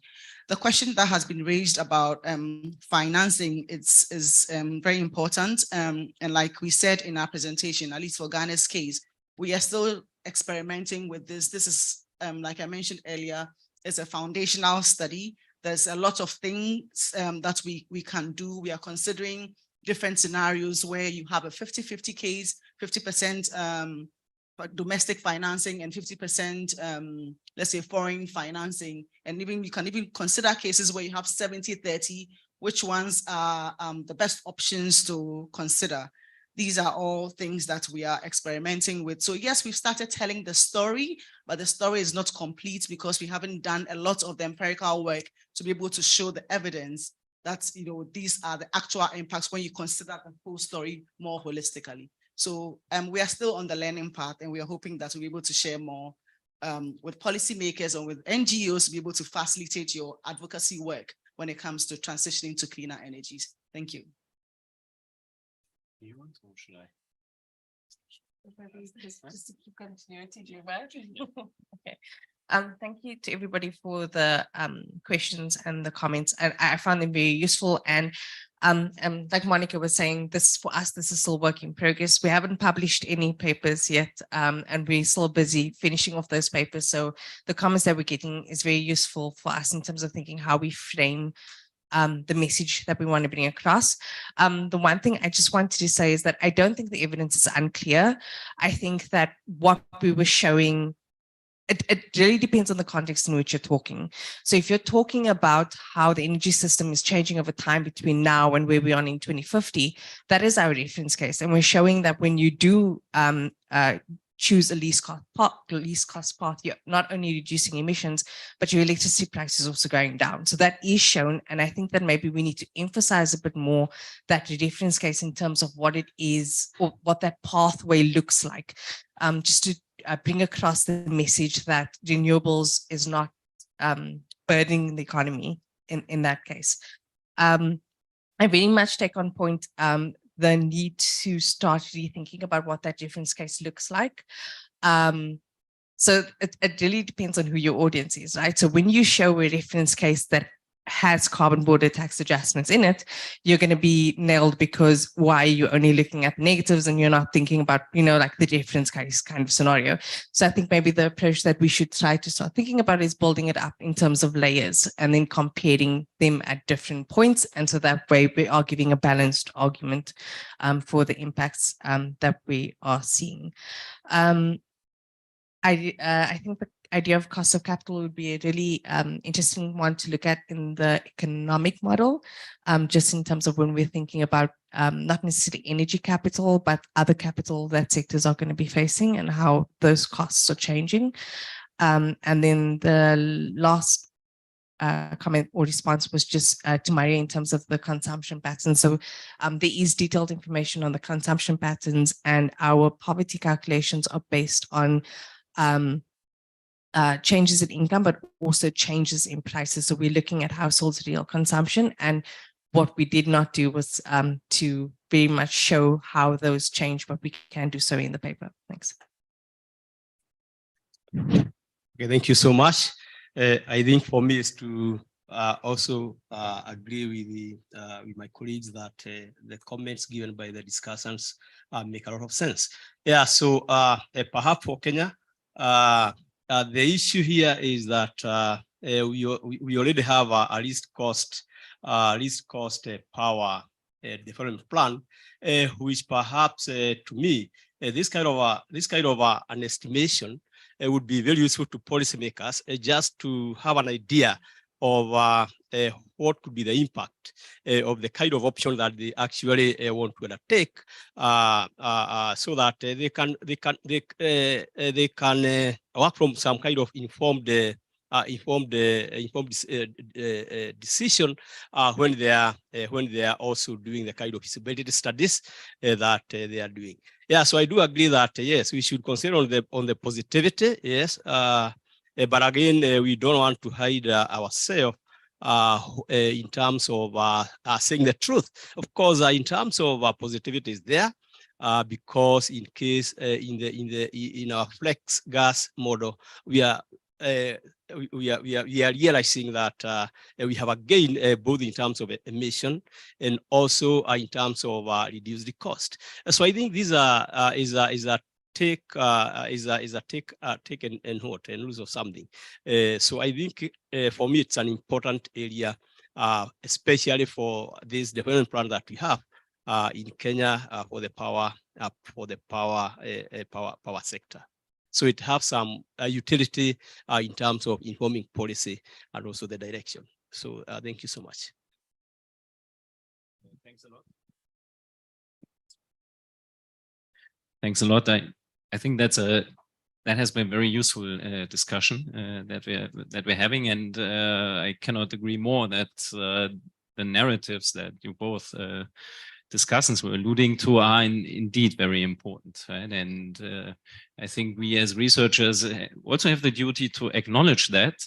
Yet I would still not simply reproduce a narrative of some politician who thinks the world should look like this and that. So I think our mandate is a bit different. It's to tell politicians, policymakers, decision makers, what do we need to produce these win-win situations? And that's not the same as just reproducing a narrative. And I think two specific aspects of this are how to avoid that crowding out. I think that's the key mechanism in the modeling exercises. That is, for example, international transfers or other ways how to avoid that. Then we have talked quite a bit about clever compensation schemes, right? So redistribution, how to link an energy transition in particular with distributionally favorable policy instruments. And you asked me, Anna, why we're not seeing this. And I think one reason why we're not seeing is not that the systems are not in place. They are increasingly in place. But it's because the losers are not so easily identified, right? And they are dispersed, as you can see, all over the income distribution. And this is why it's then these systems that we have in place are universally progressive in a sense. They're often anti-poverty type of social assistance programs. And then if you channel the resources from a carbon tax into this type of program, then it's basically a progressive measure. And that for that, you may not have the societal consensus. And I think that said, it means that's, I think, how we have to think about it, right? So, and we have to think about how to combine that progressive element with an element that explicitly addresses the welfare losses of specific groups. So the compensatory measures to basically to reconcile that regional impacts of here coal mining, the decline of coal mining, with the idea of a general progressive social policy. And so I think that's where the devil is in the details there. But I think that's at least the route along which to think about this. And finally, on the Ghanaian case and our the subsidy removal that we're looking at is the 21213 subsidy removal. That's where we see that price hike. And it's indeed a fiscal. It had fiscal reasons and international pressure. But the point, this is not a point that it was, my point is not that this was a mitigation policy by Ghana. It was a policy that was implemented because of fiscal pressures and international organizations or multilateral development banks pressing Ghana to reform. But it wasn't a good idea. That's my point. So the point is that it has been overall it's not as simple as the IMF thought. Right, so it's not just a wasteful subsidy for the rich, right? So it has social benefits that have been ignored back then, right? So that's I think the take-home message here, right? So it's not as easy as one would often assume, right? And we have to think hard about how to find then measures, how to reconcile different policy objectives in many of the things that we have discussed here.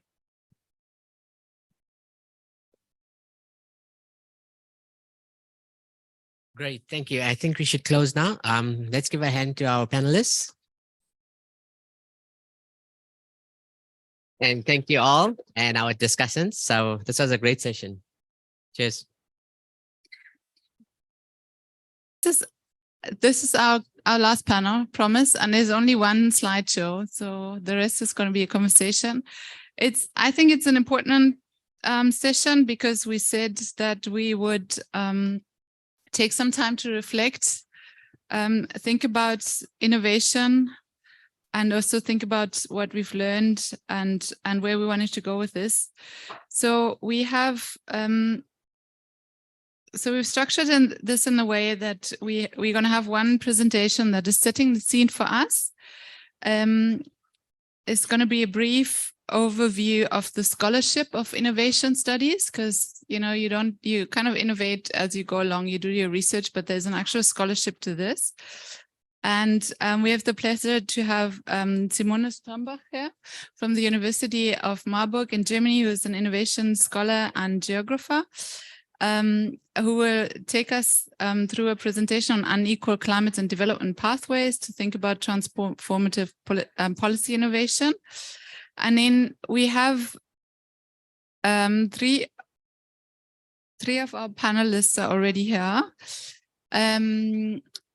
Moses excused himself because you've just been talking on the other panel. Robert, if you would like to come up as well, I think you listed for this. And then we've got Damiano Manda is going to speak on behalf of the Kenyan hub of TSITICA. And then we've also got the pleasure to have Malebo Rebecca Seletse from the Department of Environment of South Africa, because our voices for now are quite driven by the academia and by the people who've been inside this working in the project. And the task was from the opening session to just reflect a little bit on what you've learned, what your highlights were, where we can do better, and where we see we are innovating in the area of transformative climate policy. So with that, we would like to encourage you to all take down some notes for yourself as well, because we want to also give space to everybody else to share ideas, where you see them. And then I would like to hand over to Simone. Thank you.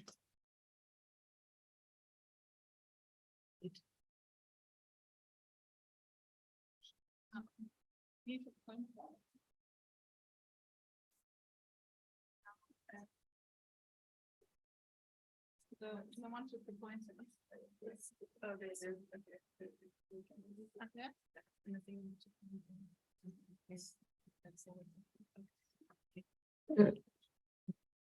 Hello together. Thank you very much for inviting me here and that I have the opportunity to participate on this really important and insightful conference.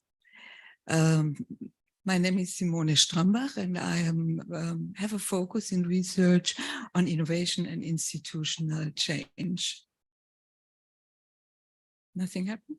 Okay. Yeah, we have at the moment a project that tries to understand much better the shaping of transformation pathways in climate change by scales, place, and by global local dynamics. And within this project, I'm very happy to cooperate with Britta Renkamp and the experts from the ACD. I do not want to go into detail to this project. If you are interested in, here is the homepage information, and we have a poster outside. Yeah, today, I think we have seen also in our last day of this conference that climate change is a very unequal phenomenon. Not only in causation and implications and impacts that are geographically very much distributed, but also in the scope to have the capacity to cope with climate change impacts. And these are unjustly distributed in nations, in regions, and also in sectors of society.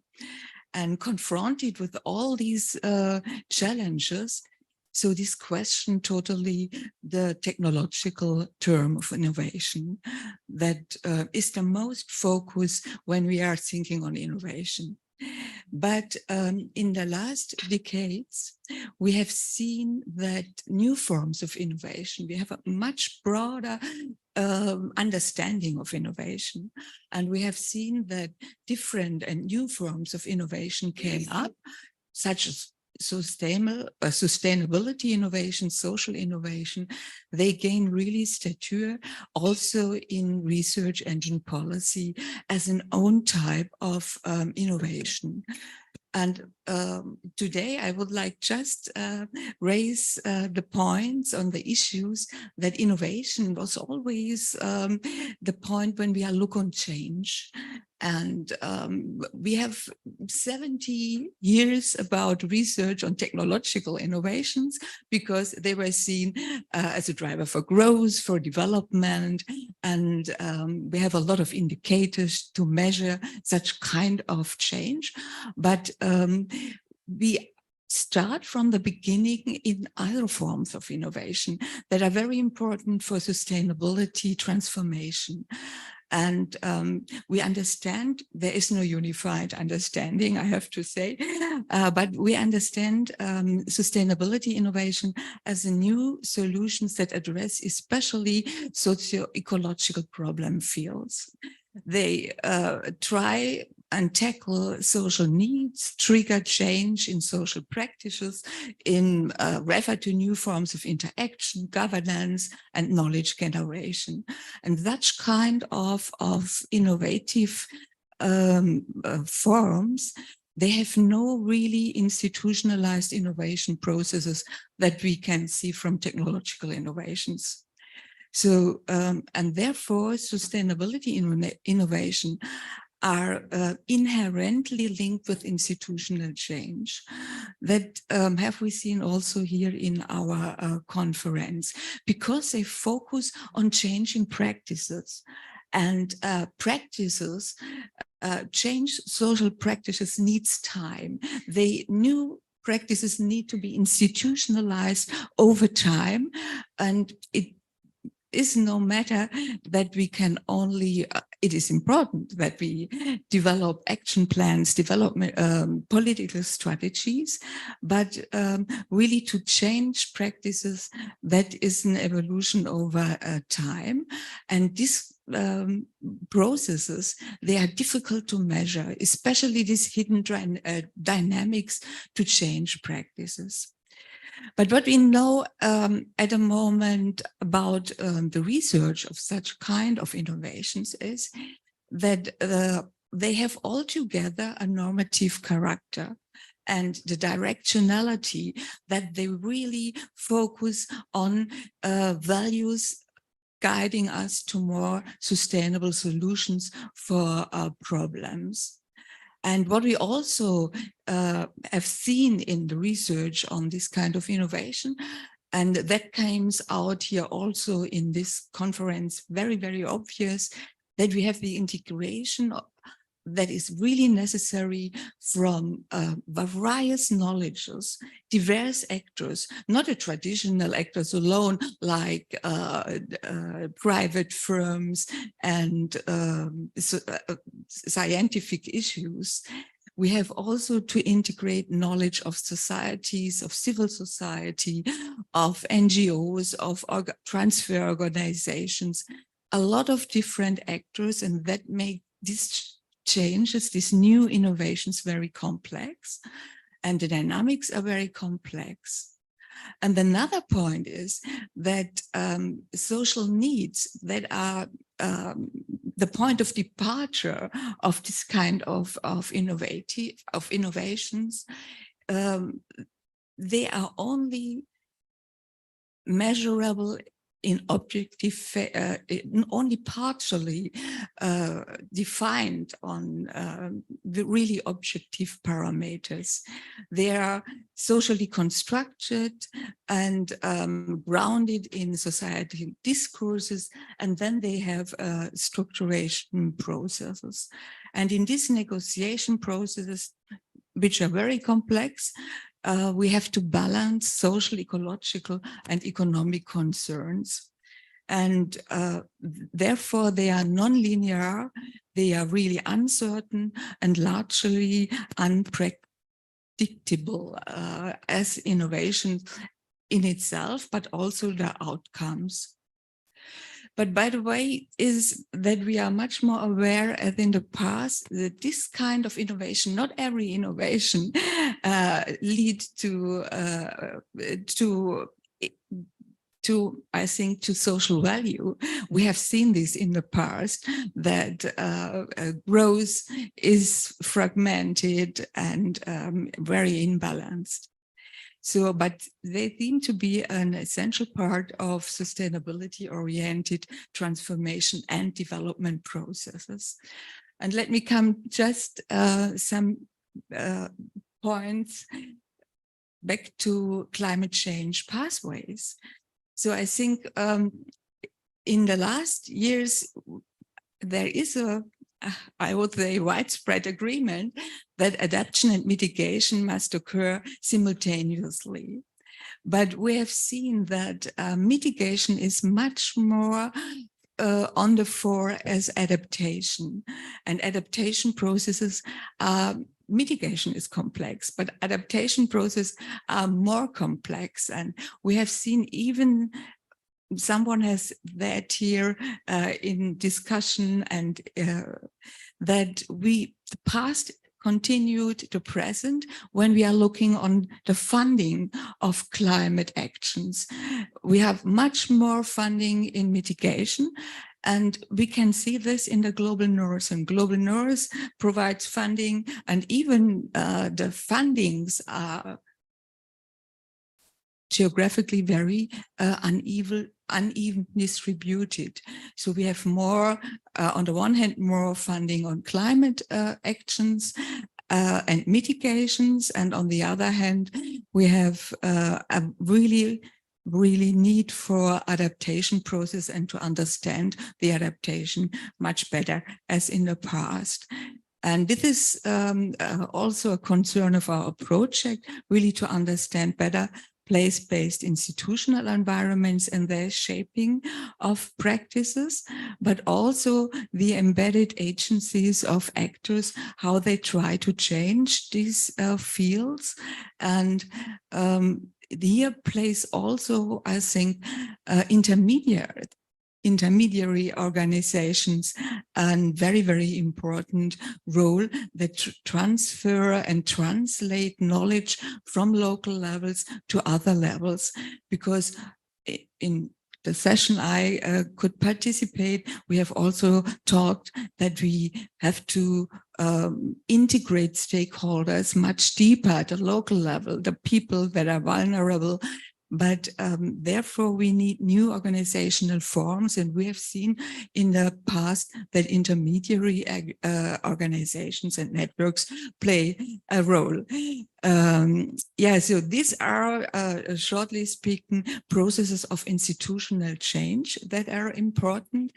But what is really at the moment very obvious is the multiplicity of pathways, but open is what kind of mechanisms underlying spatial shaping and this multiplicity of transformative pathways.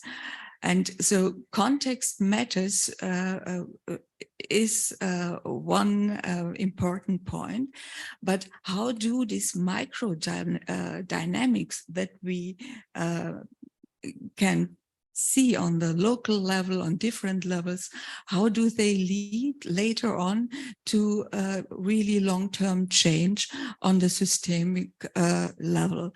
And this is a very open question.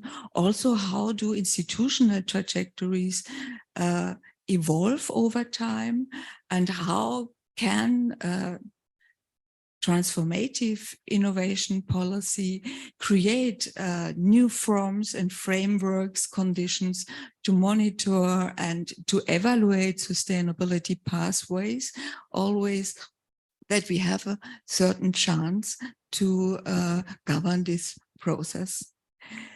So, and to promote it. Thank you very much for your attention. And I'm looking really forward to our discussion. All right. Simone, you want to take a seat here? Thank you. All right. Thank you very much. Could you move on one more slide? Are there any questions to Simone? Questions of clarity? Anything for now? Because I'd just like to invite the panelists to just give us their reflections. We said at the beginning, remember in the opening session, we were thinking about, we got the multiple stakeholder discussion about what it is that needs to change. So as we're thinking about what needs to change and how can our project actually contribute, we'd just like to hear from our panelists. And while they're talking, I would also like you all to think about what you've learned and choose your form of feedback, whether you want to put it on a piece of paper, send us an email or voice note or whatever it is. We would like to hear from all of you. Thank you.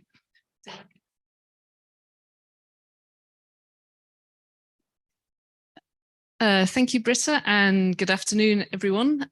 So yeah, my name's Sarah Mander. I'm from the UK at the University of Manchester, and I'm part of a climate research centre called CAST, which stands for Climate Change and Social Transformations. And one of the kind of the core, the central philosophies to the CAST Centre is the idea that of people as agents of change. And that can be in many different roles. And I suppose my first reflection is that I was particularly inspired today by Riaza and Faaiqa and Michael in their role as activists and the kind of the crucial importance of activists for, one neat, essential disruption of the status quo and the kind of, the bravery and importance of that role. Within our centre, so I suppose that's really got me thinking from Britta's lists there about what are transformations. And I suppose I'm an academic, so I had a quick look at some literature and looking at, so there's a number of systematic reviews of what transformation is across adaptation, across mitigation, and essentially there's no single definition of what transformation is. It means different things to different people in different contexts. But I think fundamentally transformation is a shift in trajectory of societal change, and it's different to transition, because it's characterized by the depth of the change across structures and systems, the speed of change and the distribution of that change across sectors, levels and geography. And I think what's really come clearly for me from the past 2 days are the importance of needing to shift those structures and systems. I think my 4 take-home messages, there's so many, is one about working with the present to co-create new futures. We've seen through, the excellent analysis that's been done by TSITICA colleagues and others, a real in-depth understanding of where we are now in terms of inequality, vulnerability, spatial distributions, and the different dimensions of inequality. And good policy requires an understanding beyond averages. I was really struck when Abina reminded us that there's heterogeneity and intersectionality, and the fact that that we need to know the diversity in our starting points, but also the different diversity of impacts of policies on different people. I think another point is about the dimensions of social justice need to inform transformations. I'm just going to illustrate that with 3 quotes today from, Willem and Mayembe, who is representing who, and nothing about us without us. And I think for me, those really encapsulate the importance of co-creation and inclusion within transformations. How do we know if transformations are occurring? I think another strength of the TSITICA analysis through the work with the ITR is that longitudinal understanding of how inequality may change and the indicators of that change, that those indicators. And I really liked the kind of the co-creation of that work with policymakers, with statisticians, so that the kind of the research is providing answers to the questions that policymakers, need to know. And then I think my final point is around kind of action and implementation. We had a bit of a discussion yesterday, I think in one of the coffee breaks, about are we doing research for research's sake? Actually, I think I strongly feel, and many others here strongly feel, that actually research is about impact. It's what will change because of what we have done. And a session I was in yesterday on just urban transitions kind of highlighted the importance of learning, of evidence, of allowing space for experimentation and learning. In my work, we look a lot at networks. And so there's a kind of a network within TSITICA, kind of directly and indirectly, which could be a crucial kind of mechanism for change, is those kind of personal relationships and the trust and the understanding that's built up. And I really liked as well the analysis that's been done on the NDCs and the role of kind of learning who's excluded and who's included. So what do I know now that I didn't know before? There's kind of so much, I can't do it justice here, but thank you very much for the kind of the generosity of the presentations. It's been a wonderful couple of days. Thank you.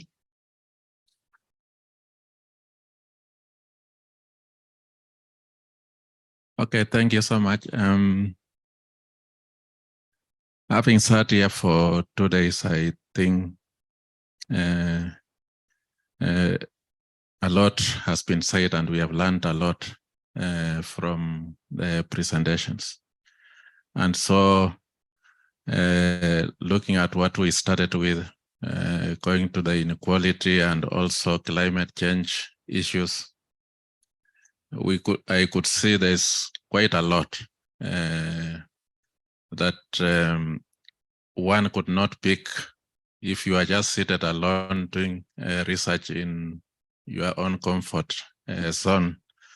So I think this workshop was good to that extent. I've learned new issues of transitional justice. That is something actually I could not pick up on my own, but from the presentations and all that, I think that was good. And it's all linked to issues that we do on inequality, poverty. So when there's no justice, it's because maybe someone is not privileged to do something. And so the link is actually great. And I was thinking that maybe we are dealing with several things that are cross-cutting. So we have major cross-cutting issues here. And therefore, what it requires is that there are major cross-cutting issues with so many stakeholders. And you find that the stakeholders may not be satisfied if you are talking about only one side of, you are giving only one side of the story. So probably for good research here, we need to involve more stakeholders. And also, in addition to that, I was thinking about the data requirements for research in this area. And I was, in economics, we normally use the surveys that are there, and sometimes you don't get to the actual people who are affected. And so you could see people asking, saying that you needed also to talk to the people so you can find out how they are affected. So the data issues are actually enormous for one to, and also the consultations that one has to do quite enormous. And I think that is one thing I learned, is that when you look at the issue from one side, but someone else looks at it from the other side. So we need to consult a lot. We need to think about the kind of data set that we have and whether those kind of data sets are enough for us to do justice on the research in this area. So generally, and one thing I was also thinking about, I think it was from one of the research, and I think it was today, and it's to do with the role of institutions in this whole issue of climate change and inequality. So the role of institutions is key, and the institutions I'm thinking about here are issues to do, for example, government and other institutions that are involved in, for example, even crafting the law. So because climate change is moving very fast, and sometimes government act because there are laws in place. So what is it that can be done to so that government, so that laws also move, are crafted in good time, because I know they take long and they go through long processes of drafting, going through parliament before they become law. So the role of institutions is also a major issue here, and because we may do whatever we do, and when it comes to implementation, sometimes it is stopped because the laws are not in place. So I think the role of institutions, I think, is another big issue that one may need to look at. Otherwise, I've learned a lot, and I think I want to stop here so that I give time to my other.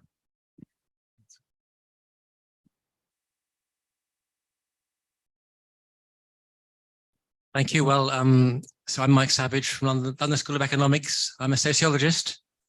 So for me, I've learned such a fantastic amount about thinking about modeling climate change, understanding how economists are approaching the issue of measuring transitions, thinking about how we plan our futures, which is crucial to societies and the human race. And I take away from this a huge sophistication in all this work we've seen here, and truly impressed. I guess as a sociologist, I'm asking a question. Key issue, really, it seems to me. I mean, I've no doubt the intellect is here, and okay, the issues with data, but major steps forward with data, and I think there's a lot to talk about. But the issue is, how do we bring people with us, and how do we get popular opinion, public opinion, people on the ground to realise just how serious this crisis is? And for me, that's the really crucial thing. So we've seen throughout many parts of the world all sorts of solutions being offered by enlightened and well-meaning policymakers, informed by the best evidence, but electorates have rejected that advice. See, I speak with a very strong UK focus here, but it's not just the UK. And we've seen authoritarian governments in the world, most notably in Russia, just deciding to launch wars. And if we're thinking how to bring about a transition in 20 years' time, we can't bracket those issues out. So with that in mind, I was thinking really, and this, in terms of what I've learnt most and thought about most, I've been very interested in this term you use here around the just transition. Because in Britain, the Labour Party has signed up to this idea of a Green New Deal, which is a bit different. The Green New Deal idea is a bit more vacuous, if that's the wrong word, but it's sort of well-meaning, but it's not quite clear where the justice is. So I really like the idea that justice is being highlighted, and bringing in questions of social justice as part of this discussion. At the same time, it is adopting a logic of transitional justice, which has been used in lots and lots of contexts, including transitions from authoritarianism, including, of course, in South Africa, with respect to the transition from apartheid. So kind of using that language again, it's quite old language, is that enough to really win over hearts and minds of people, not in this room? I think we all sign up to it here, but beyond this community. And I'm not sure about that.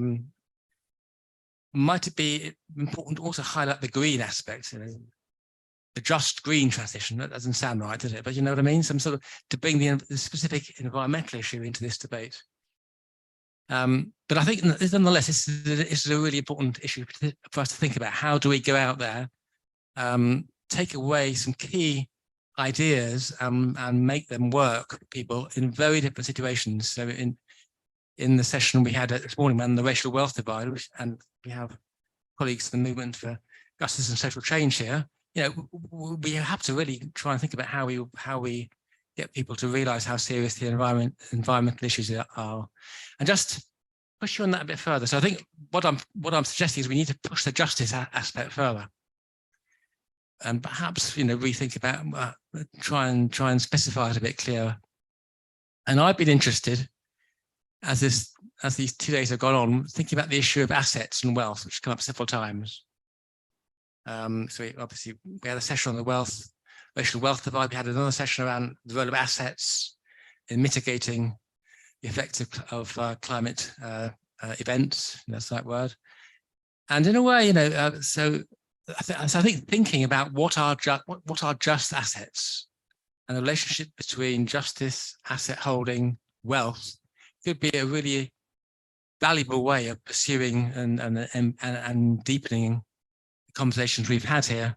Just very quickly before I finish on that, I mean, because you can see wealth inequality and assets as part of the problem, because the extreme distribution of those assets and the fact that the very wealthy have so many of them in relative terms is part of the problem we're talking about, and also the fact that they have a very big environmental imprint. But also, as we saw with respect to mitigation, people having assets are crucial to allowing people to develop the resources and the resilience to cope with these stresses. So thinking about that is important, and also in terms of the solution is thinking about what is the relationship between justice and asset holding could be a valuable conversation to be had, not just in academic circles but also in politics. And I think that conversation is happening in different guises around the world. Actually, we talked about the wealth tax last night, but it's not just the wealth tax, there's other issues to it as well. Thank you. Thank you very much, Mike.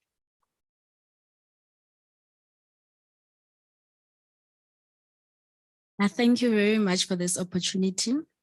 It has been the most interesting 2 days. It was a very informative session.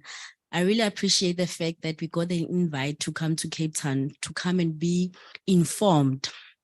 So for me, I would like to start by saying there's a quote by Anonymous who says, "Knowledge becomes power only when we put it to use." Peter, if I were to add one of the questions on the slide, I would ask myself, after I've gained so much knowledge in the past 2 days, where will I use this knowledge? Where am I going to improve in my career or in my work? It's not about us coming here and meet and we just discuss, but it's also about us taking the knowledge that we have learned here and go back and improve. So for my side, working in the Department of Forestry, Fisheries and Environment, I'm responsible for climate change mitigation, for monitoring and evaluation. And I was very happy yesterday when we started, and then we started talking about what other countries are also doing in terms of their inequality. I was happy to see or to hear about the report from Stats SA about the inequality report. For me, even though it was released in 2019, I was not aware of that report. So now that report, I'm now planning to go back to read the report in full and check which indicators can be adopted to be put in the next coming, the 5th report for tracking climate change indicators report. So the session was very informative. I was also interested to learn about the research from other countries, from Kenya, Ghana, and Burundi. It was also interesting to also learn about the climate shocks, to learn that they have a negative impact on our households, to look at those marginalized groups that are being affected by climate change, our women, the widows. And then it was also for day 2, what stood out for me was the work on the just transition.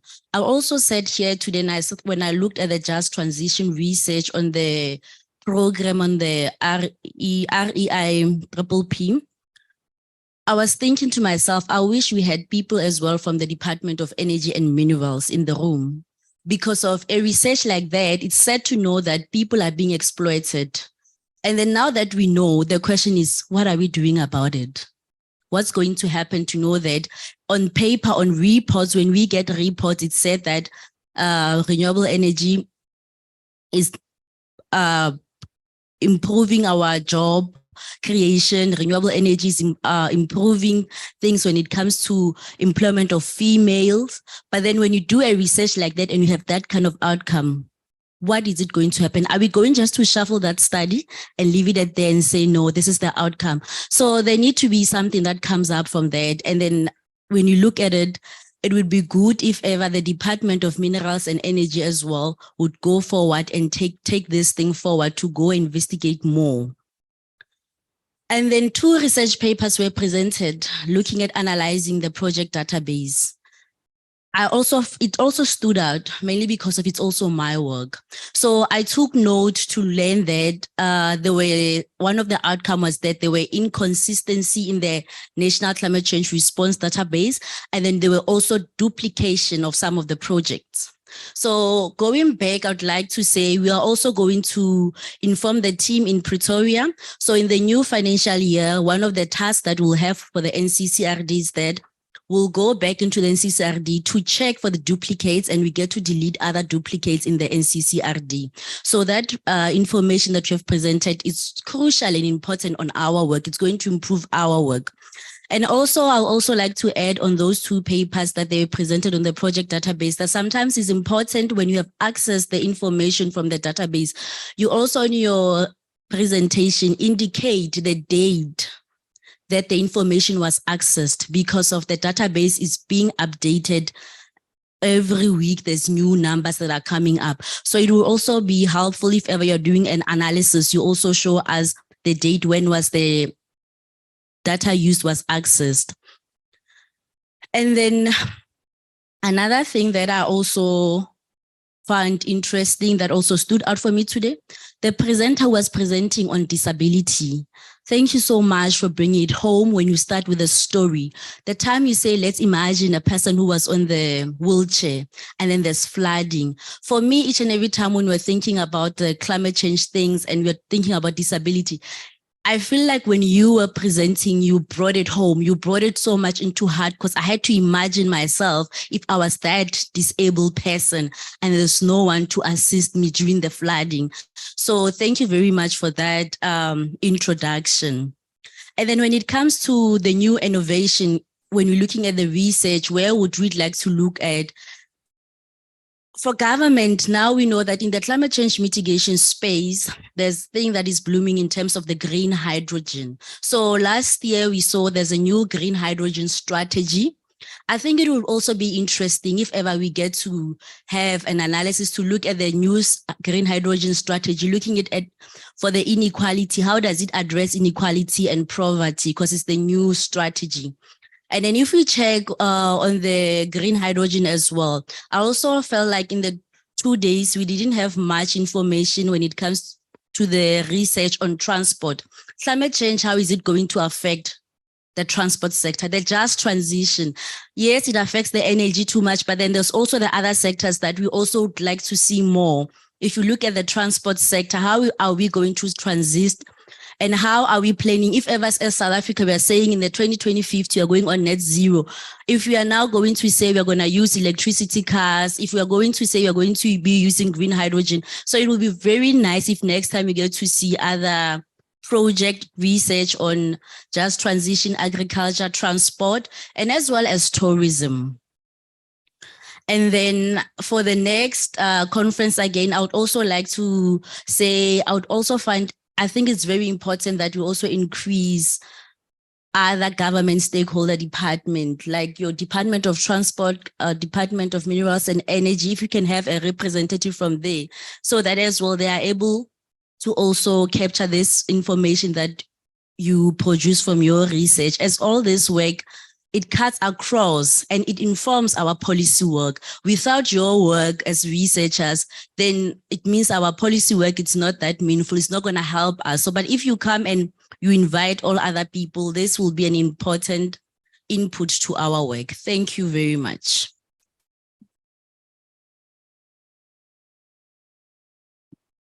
Thank you very much. And one of the great things about going last after very good speakers is that I can comfortably say that everything I was going to say have been said. Isn't it time to close? Okay, I see the response wasn't great. So let me just share a few thoughts. Okay, so I think one of the things I have learned over the last couple of days, first is that getting a handle on the intersection between climate change, poverty, inequality, and a handle that will enable us to speak to policy is not easy. And I think that the last 2 days and the discussions that have gone on essentially points to this. We've seen different conceptual frameworks that have been discussed, and all of them generally are very compelling, right? But when we've had to look at the results which apply these conceptual frameworks to data, we find that the results are not always the same, okay? We've seen that climate-related projects that have been undertaken in a number of countries generally have achieved partially or fully poverty and inequality outcomes. That is interesting. But again, I have a few thoughts in terms of takeaway on that. Yesterday, we also did see this issue about, and I think Mike mentioned it, about how assets can help mitigate the effects of climate shocks. And I think it's very important and also has one of the, I find, very low-hanging fruit in terms of a policy message, particularly in respect of those just transition. But a key point that I learned from the last session we had, and I sat down quietly, even though I think at some point I had questions, but I decided to rather learn from others, is that when we talk about just transitioning, there are important trade-offs that we need to bring to the fore and to the discussion. We all cannot, I don't think it will be, if TSITICA came out with results which suggest that everything that they've researched is positive in terms of just transition, I think that would be suspicious, right? But it points to the fact that there are important trade-offs, and we cannot lose sight of that. There are important trade-offs in respect of economic growth. We may agree or disagree depending on the assumptions that we make and what models we think we should be using. But what research is doing is putting out there our thoughts, which have been carefully done and have been modeled on potentially what it means to actually chart this development path.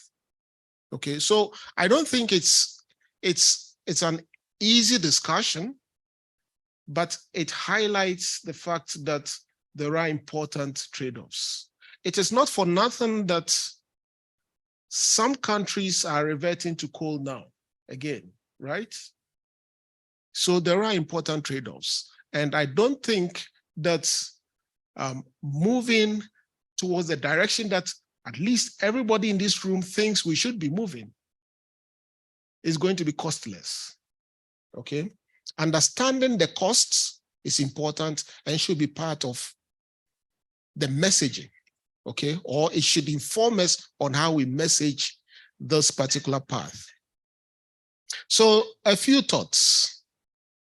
I think one of the things that I've also, and I may have mentioned it at earlier meetings, but it also comes out over the last couple of days, is the fact that fundamentally there is an implicit assumption that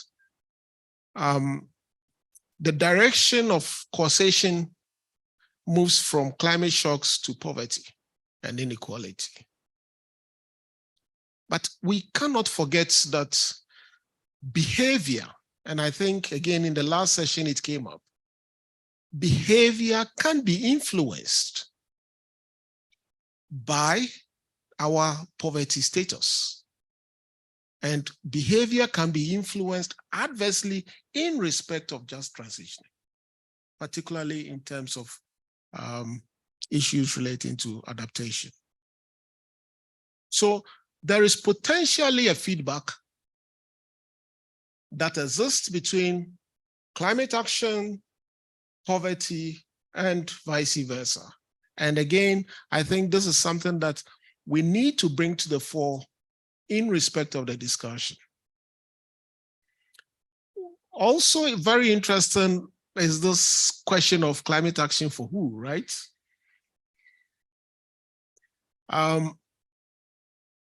So who is around the table when we are having these discussions on just transition? Are we assuming that we know what is best for quote unquote the poor? If I look around the room, I don't see anybody who qualifies as a poor person. Okay. But it doesn't mean we haven't engaged with the poor.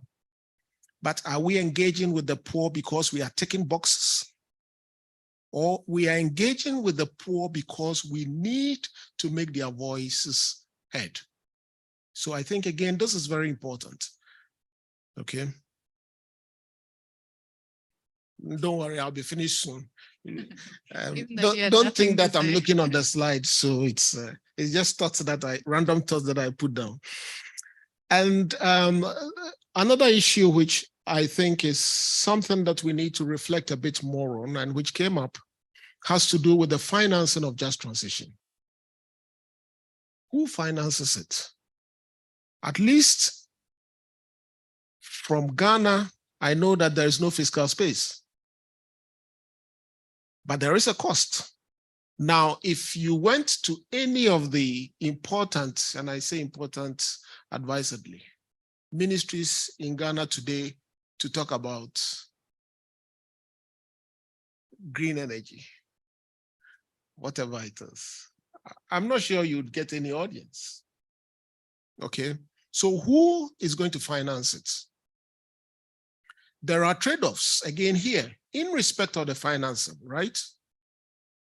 For instance, you want to promote use of solar power. Who pays for it? Remember, in some of our countries, and some of us have still been fighting it, but it's getting nowhere. There are taxes on all the imports relating to solar and its installations. So, but we signed on to the NDCs. So is this consistent with quote unquote credible commitment to just transition? Of course, the argument will be that we need revenue, right? We need revenue because we need to create fiscal space. And then once we create fiscal space, then we can invest in solar power, and it can go on and on. But there are important trade-offs. And I think it's also important that we reflect on it when we are thinking about the financing. Also, there was an interesting issue. I don't know whether it was the discussant or one of the presenters that alluded to it, which had to do with the heterogeneity in endowment and how that relates to the financing of this just transitioning. So there was talk of municipals or districts or regions, depending on which country you're coming from, and how they finance policies relating to. Okay, so, but note that in some of these countries, in places where the climate, I just have 1 more minute. In places where climate shock have the highest adverse implications for welfare, there are the areas that also have the poorest people. Can you really use property taxes, revenues from property taxes to finance it? I doubt. So again, the financing issue will go back to the national level. And again, issues of fiscal space come up. Finally, last, social protection has to become part of the discussion in respect of just transition. How do we support the poor, particularly if we've seen employment will be impacted, growth in areas that the poor are in will also be impacted. But of course, we've also seen from one of the presentations yesterday that assets, so which essentially, if you like, is some kind of endowment, has implications for how shocks will impact on the poor. So what do we do with respect to social protection policy? Fortunately, I think that there is some pointers in respect of the literature, because we know that the livelihoods approach will suggest that social protection should now emphasize not just giving cash transfers, but doing cash transfers with assets, which will then help in sustaining long-lasting or persistent impacts. Thank you very much. Yeah, thank you so much. So much food for thought around the actors, the transitions, the energy in the transitions and all the different sectors. Who else would like to share some ideas? Oh, sorry, Dave, you're online. Sorry. Yes, would you like me to say a few words? If you like to, yes, please. Okay, thank you very much. I'm David Gordon. I'm the Professor of Social Justice and the Director of the Townsend Centre for International Poverty Research at the University of Bristol. And I'd like to thank the organisers and the speakers for such a wonderful and informative conference. The papers that I've seen, the ones I've been able to see online, there have been some problems, have all been of high quality, and many of them have been highly interdisciplinary. Over 40 years ago, I started a PhD on climate and environmental changes in the past. And for most of my career, I've worked as a social scientist. So I have an interest in these issues from both the natural science and the social science perspective.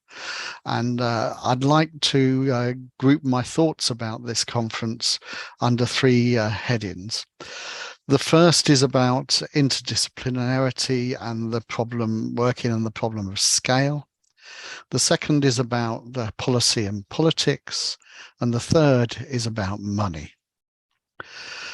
So last year I did some work with my colleague Paul Bates, who is one of the world's leading experts on flooding. We did some work for the United Nations in Pakistan to help them respond to the devastating floods that were there.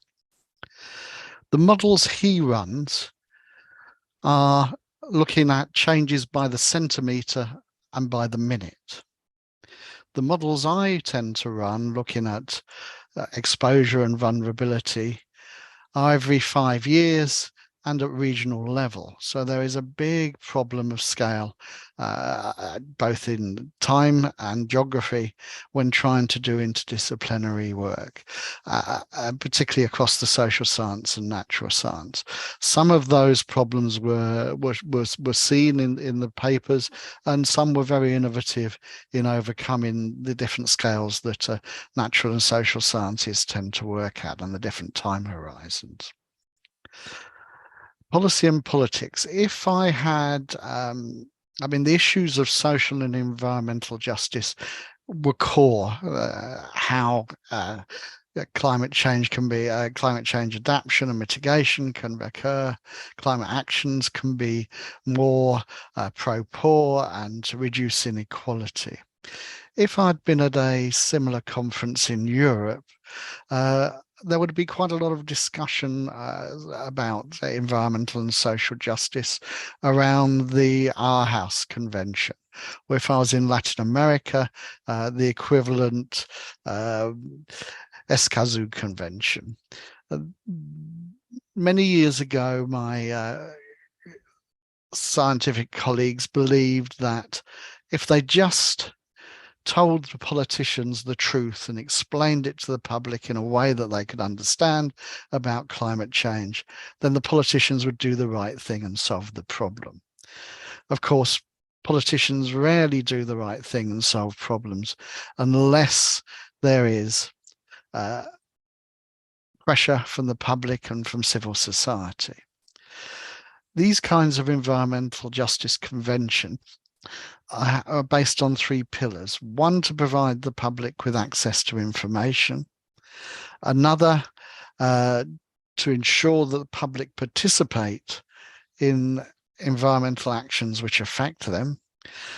And thirdly, that there's access to justice, that there's the ability to actually sue governments or take governments to court or corporations to court if they're not fulfilling their environmental roles.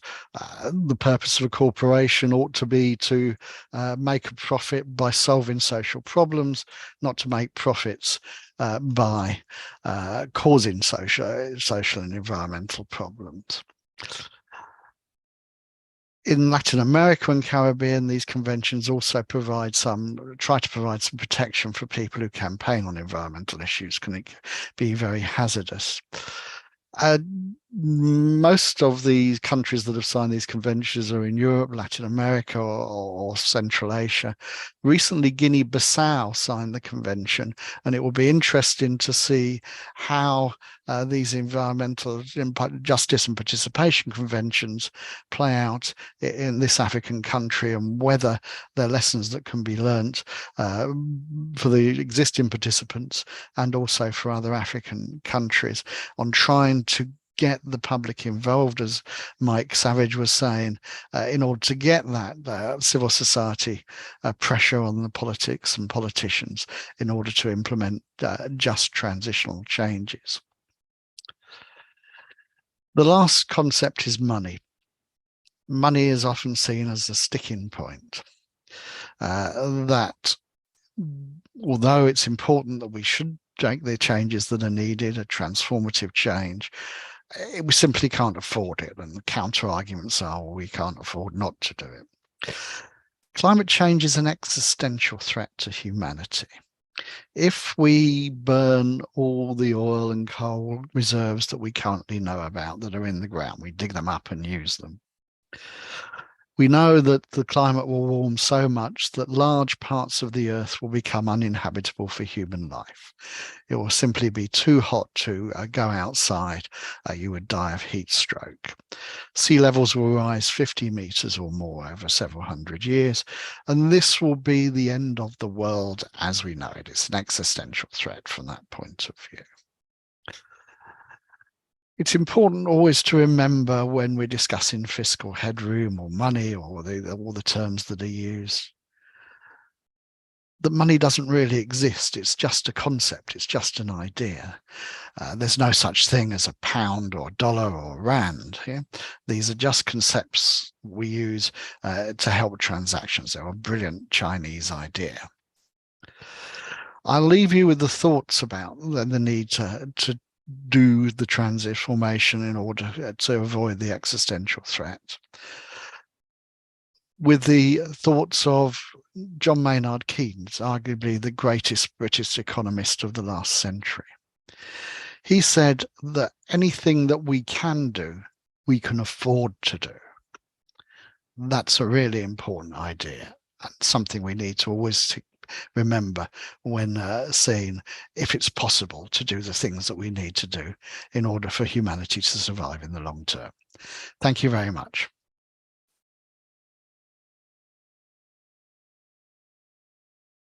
Thank you very much, Dave, and reminding us of the value of money. There's also the value of time. And again, we're almost out of time. Despite, so there's so much to say. And I just wanted to acknowledge also, this is a really nice conversation between the global north and the south. And we also want to acknowledge that this has been possible because of the British tax money. So this could have been someone else's loaf of bread in the UK, and we appreciate the funding. And we also want to thank Mike, Sarah, Dave, the colleagues in the UK have basically donating their time on this project. So they've been the wise people in the background and have been like actually helping us a lot doing this schlep work on the continent. So I just wanted to also acknowledge that. I also wanted to acknowledge Mark and Marie, who have been the principal investigators on this project. So they've actually signed all the contracts and taken a lot of the responsibility to do this work. And letting a whole lot of people involved. So it was always constrained in time throughout the project work and now again in the symposium. But I just wanted to give you all a chance to give some final words. If anyone is itching to talk, please raise your hand. I'll just put it on the notes, send us an email, send us a voice note. Anybody wants to go home? If there's no hands up, I'll just hand the mic to Mark and Mary, if that's fine. We're fine. The market for a final comment. Come on.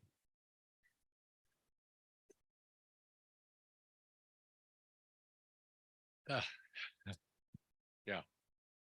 Okay. So just feeding directly then off Britta, what Britta was saying. I mean, this is we're coming to the end of a project. We had some work we wanted to put on the table. We knew we weren't the only people working in these areas. It's a crucial area. It's an evolving area though, and it's hard, as we've heard from the panel, an outstanding set of comments. We're privileged to work in a wonderful research team, you know, in 3 African contexts. And we just wanted to put that on the table, but as part of an engagement. And we can't tell you how grateful we are that you then brought your own work and put it on the table, and the policy people just came to share with us about their reality and engage, and the incredible community people who spoke earlier today. So we're very grateful to you all. So thank you very, very much. And I think there's some responsibility, of course. We're trying to craft something together here, right? And I think some important things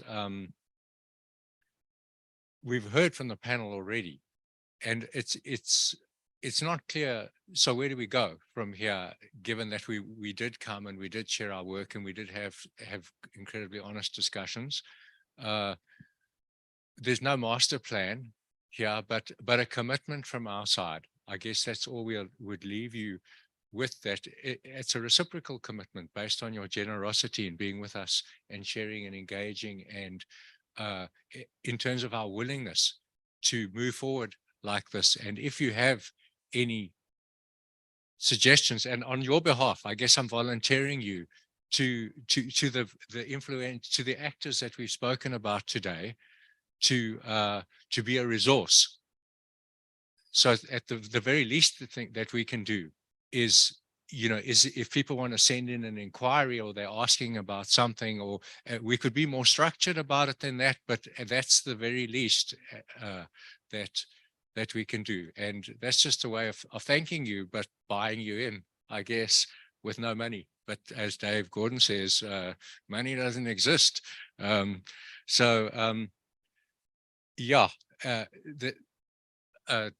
there's some specific thanks. I had a long list of people who gave wonderful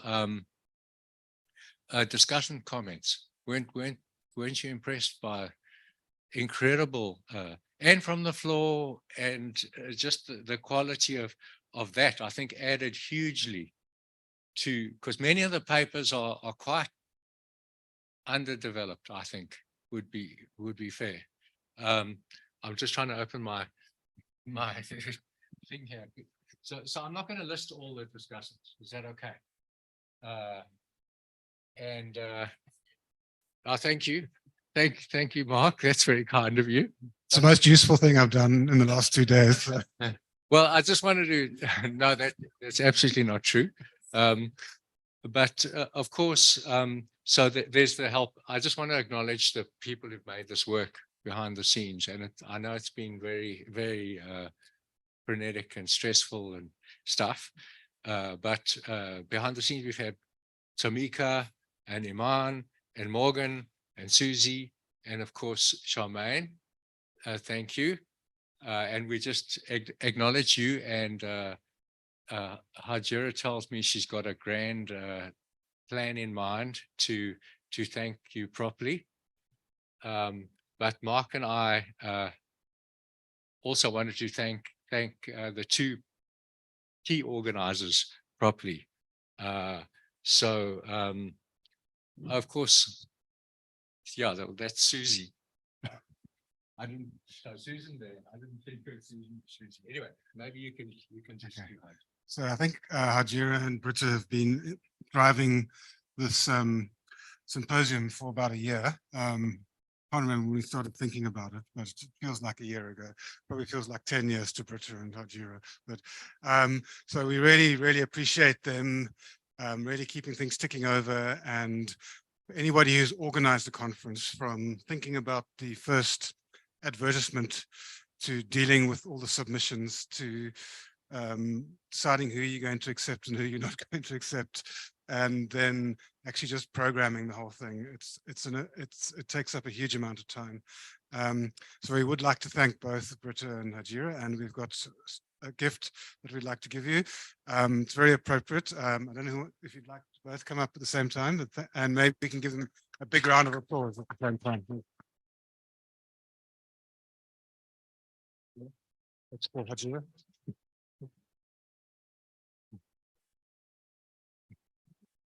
And this is for you. It has strings attached.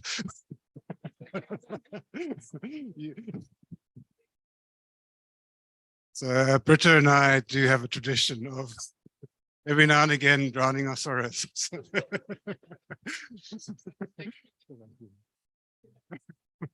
Yeah. Yeah. For all the glitches. Yeah. It's a very cool program. Yeah.